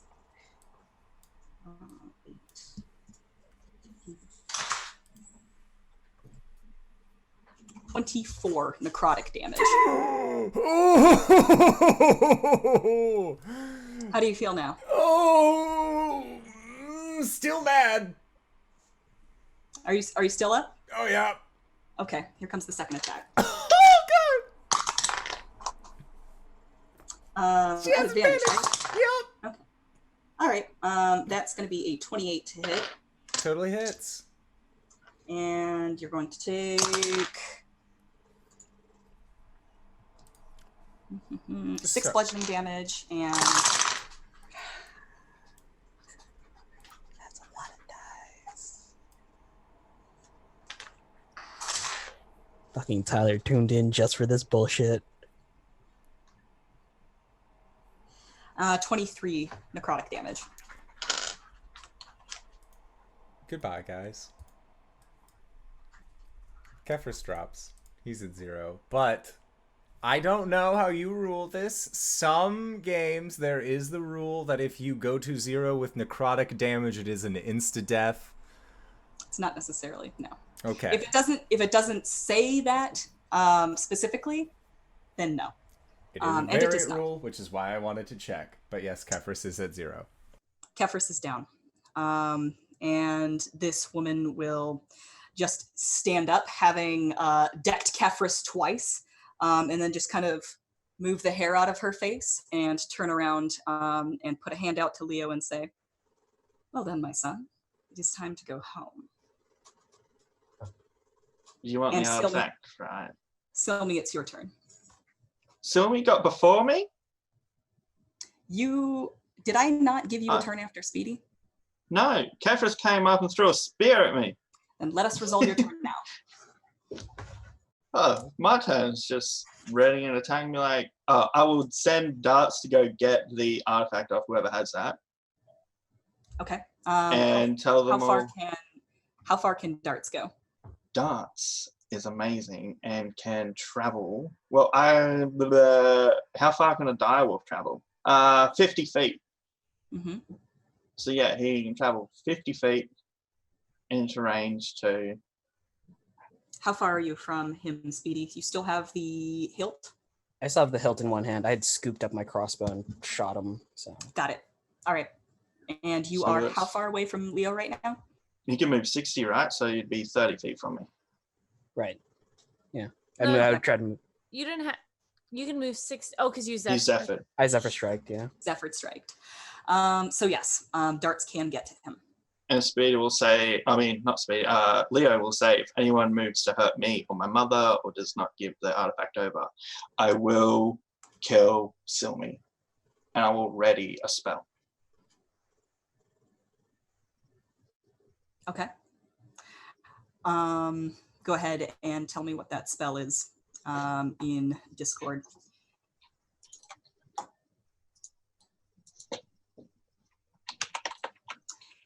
So does Darts get her own initiative? I don't know if you wanted to treat darts like Maybell and just same as mine, or Yeah, it that's says, yeah. essentially what I was getting to. All right. So Darts will approach Speedy.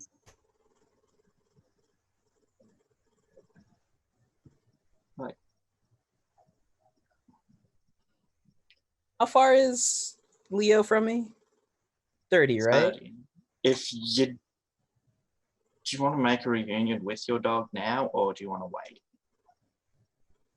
He spits on the ground and he's going to huck the hilt at you, like full on tomahawk the hilt at you. Okay. Do I keep my reaction then? Because I did warn people. You wanted the hilt. I said give it to darts. Oh, give it to darts. Okay, I didn't. You wouldn't be able to. You wouldn't be able to give the thing over until your turn. Throughout this interaction, as Strahd is standing in front of you, the sky is darkening above you, as it seems that night has just, or that day has just ceased to be. Yeah. Then Speedy drops the hilt in front of Darts. All right. Darts will take the hilt and then move away. If you would like to take an opportunity attack, that is an option. Nope. All right.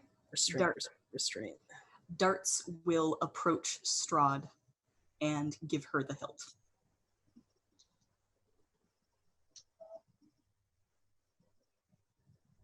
And she will take that and put that in her saddlebag. Silme, you have a turn.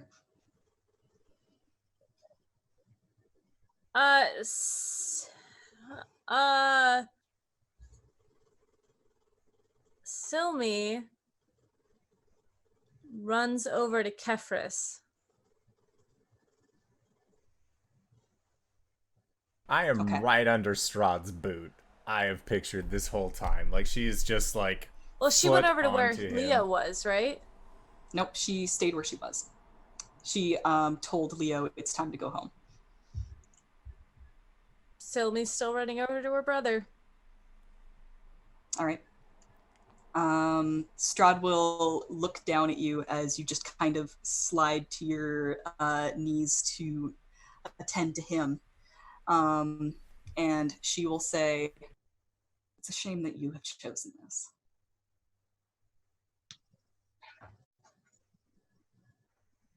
Silme doesn't have anything to say right now. All right. Do I still have an action? Yes. Okay, then I'm just gonna pour the potion of healing into his mouth. Okay.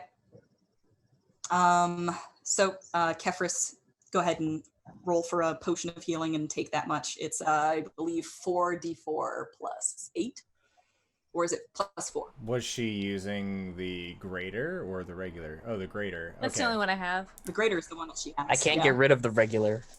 Nobody wants it. Nobody wants your garbage potion, Speedy. It's 4d4 plus 4. Okay. So I gained Peanut 14. Gallery has informed me. All right. Kefris, you awaken to Silme having poured a potion into your mouth, and you can see through blurred vision Strahd von Zarovich standing over you. Technically, did I say Speedy? I meant Kefris. Speedy, Leo, and Kefris have a turn here. How does this hash out? Starting with Speedy. Pass it. Fist clenched. All right, Leo. I'm just like, okay, let's go, Mum. Let's go, Mother. All right, so you approach her. Kefris, prone. Sylvie's gonna keep her hand on him to keep him down. You can try. Okay.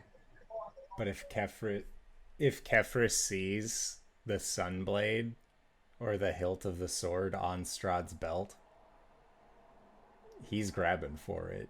This is what they came here for. It's not on her belt. She put it into her saddlebag. I would also like to offer Silme one chance to kill me with the spell. Just, she cared about me the most. Let's give her one shot. Sylme's not looking at Leo at all. Sylme's looking at her brother. Okay. Just give you the shot if you want.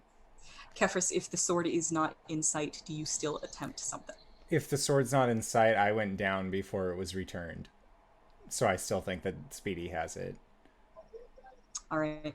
And he is going to look at Leo, and then he is going to look at his sister, and he is going to give her eyes of such contempt for how things have played off. Not directed at her, but at the situation as a whole. And he is going to stand up and, if possible, he has a javelin. He is going to rage and reckless and try and hit Leo. All right. Go for it. This is what my dumb son would do. 15. Shield takes me to 18. Second javelin. Because I have 2 attacks. You only get one reaction, boyo. It's my turn. Yes, Yeah, no, make he's with that shield. talking to Leo. Talking to Leo. He has a second attack. Yeah, but the spell, the shield It spell. lasts 25. until the end of his next turn. Oh, wow, that doesn't matter. Pardon, how much? 25. I'll use my last luck. Okay, I don't know how that works with advantage. Do I reroll both die? Yes. Okay.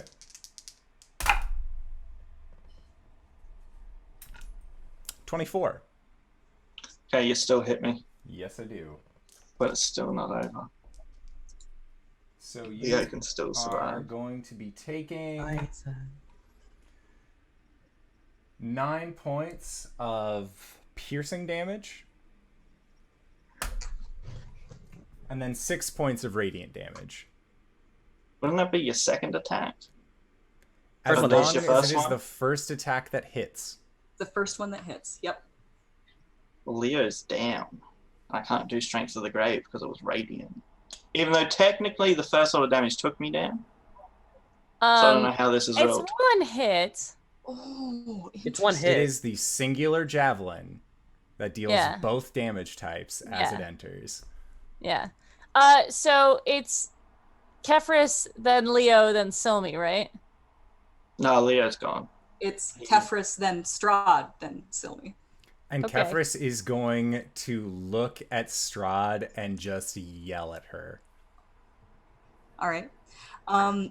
As you were giving her this look of contempt, it is subtle, but Silme, you can see in her eye just an overwhelming happiness and excitement. And then that javelin hits Leo. And she just looks down at him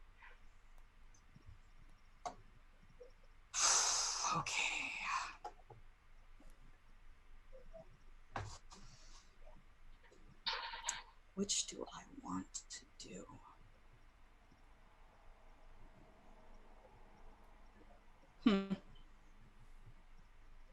Okay. Darts disappears, by the way. Yeah, darts goes down. She picks up Bartholomew. Or not Bartholomew, sorry. God, your name is Barry, and so I think she picks up Leo, and she will put him on her horse, and she will mount up, and they will fly away. How far does she get in a turn? Oh, how far can a nightmare go? I've got 5 billion stat blocks open here. I think it's like, if it's like a horse, 40? It's not like a horse. It can fly. Oh, so like It's 100 like something. 80 feet, 120 90 feet. feet. Yeah. It flies 90 feet away. And she is up in the sky. And she looks down upon you. Silme, on her turn. She's not done yet. Okay. And she says, "You, Husk, you haven't had your trial moon yet, have you?" Oh, fuck. He looks up at her, just glaring. Let's resolve that, shall we? And moonlight. And she will raise her hand, and for the first time in hundreds of years, the clouds will part, and the moon is there. A slight crescent, but it begins to swell and wax, and it becomes a full moon. And Bartholomew, you are going to transform into a werewolf next time. I actually had an end scene that I wanted to. He's you? partially transforming, and he turns to the siblings and just goes, You should be running. That's where we'll leave off. All right, everybody. Hey, how's it going? It's us, your friends. We're all friends here. I would like to say, again, as a reminder, today is September 10th, 2019, and you are loved. Hey, Danae, take us away. My name's Danae Keener. You can find me at DanaeKeener.com. I do nerdy drawings mostly related to D&D and things on this channel. You can find me here on Mondays playing Coriander the Elegant Paladin, or on Tuesdays playing Strahd. DanaeKeener.com. Hey, RJ. Where can we find you? What do you play? Hey now, don't dream it's over. Hey, I'm RJ here on the channel, but you can catch me on RJustice282 on Twitter and Twitch, where I tweet about the nerdy things in my life and stream Hollow Knight. And I'm going to not angrily, I'm just going to decompress later. But you can catch me here on Mondays as Caleb, the Shatterkai Cleric Wizard. I'm Bartholomew here on Tuesdays, and I'm a werewolf. You can catch me on Sundays over a Pro Restarter stream, where we are going to be playing the Cypher system. We're playing a game called Phase. It's pretty wild. Everybody almost got TPK'd, like right now. I'm also helping out over at Open for Adventures channel and DanaeKeener.com Melancholy. Hey, Barry, what do you do? What do you play? Hey, I'm Dermot Barry. I played everyone's favorite 10-year-old sorcerer on Strahd. Wednesdays, I run Ghost of Saltmarsh on my channel, which I hope still on tomorrow, and I hope I still have my Triton player wanting to join me, who I betrayed today. And Saturday nights, I am on G-Game nights, where I play the super fun, helpful, nice Isht, a rogue warlock. But yeah, DanaeKeener.com. All right. Hey, sis. Hey, LBHackEmUp. Where can we find you? What do you play? Hi, I'm LBHackEmUp, and I invested a lot in this relationship between Sylvie and Leo, and I'm having a lot of trouble, so I'm not going to talk about it right now. That's why we have Nights in the Courtyard. It's a good time. Hey everybody, how's it going? It's me, your buddy, your pal, your friend, the indoor adventurer, the NPR host here at twitch.tv/indoor adventures for when things end up going sideways. We do this stream Monday, Tuesday, and Thursdays at 5:30 p.m. Pacific Standard Time, and I am currently working on finding a fourth night in order to actually do things. It is all right. We are going to build that Gundam. We are going to finish it. I believe that we have one more stint.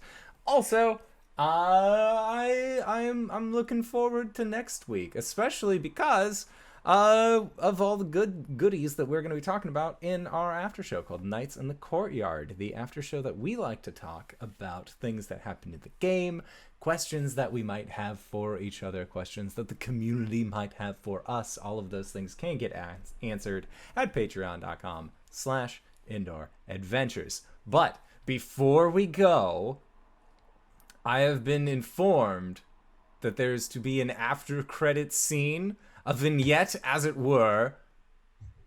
So let's find out. Yes, but before that, I was informed that Silme still has an attack. Would we like to resolve that? Silme. Hi, everyone. And we're back. She's going to eye Strahd and just say, fuck you. She's going to cast Magic Missile on Leo. Fuck. Okay. Great. Well, you know what? Forever you break you. My job was success. Mm-hmm. And with that, our Dalelands duo killed a Can child. Strahd, can Strahd counter spell? Are you gonna roll for that? It It's- just Do hits I need to? automatically. It's Magic Missile. I mean, it's you gotta roll damage too. I don't. If I do damage to him, he gets a death save. He gets an Oh, okay. automatic failed death Brilliant. save. 3 magic missiles at all at once. Okay, all right, I see. Okay, we will. All right. Okay, I can work with this. So, there is a quiet moment in the moonlight on the Wonder Horse Bucephalus as it's not a great time to drop that name. There's a quiet moment on Strahd's horse with her and Leo. And she's just got her cold hands in his ghostly white hair. And she says, "You did well, Leopold. You have served your purpose." And she will actually just lift him and let the magic missiles strike his body. And then she will drop him down to the grass, where he falls with a metallic thump. And now we're done. Oh, I don't like this even more. We got Nights in the Courtyard about this shit. Anyways, go check that out at patreon.com/Nights in the Courtyard, where you can hear me get mad about stuff. So until next time, guys, we'll see you then. All right, everybody. Bye-bye!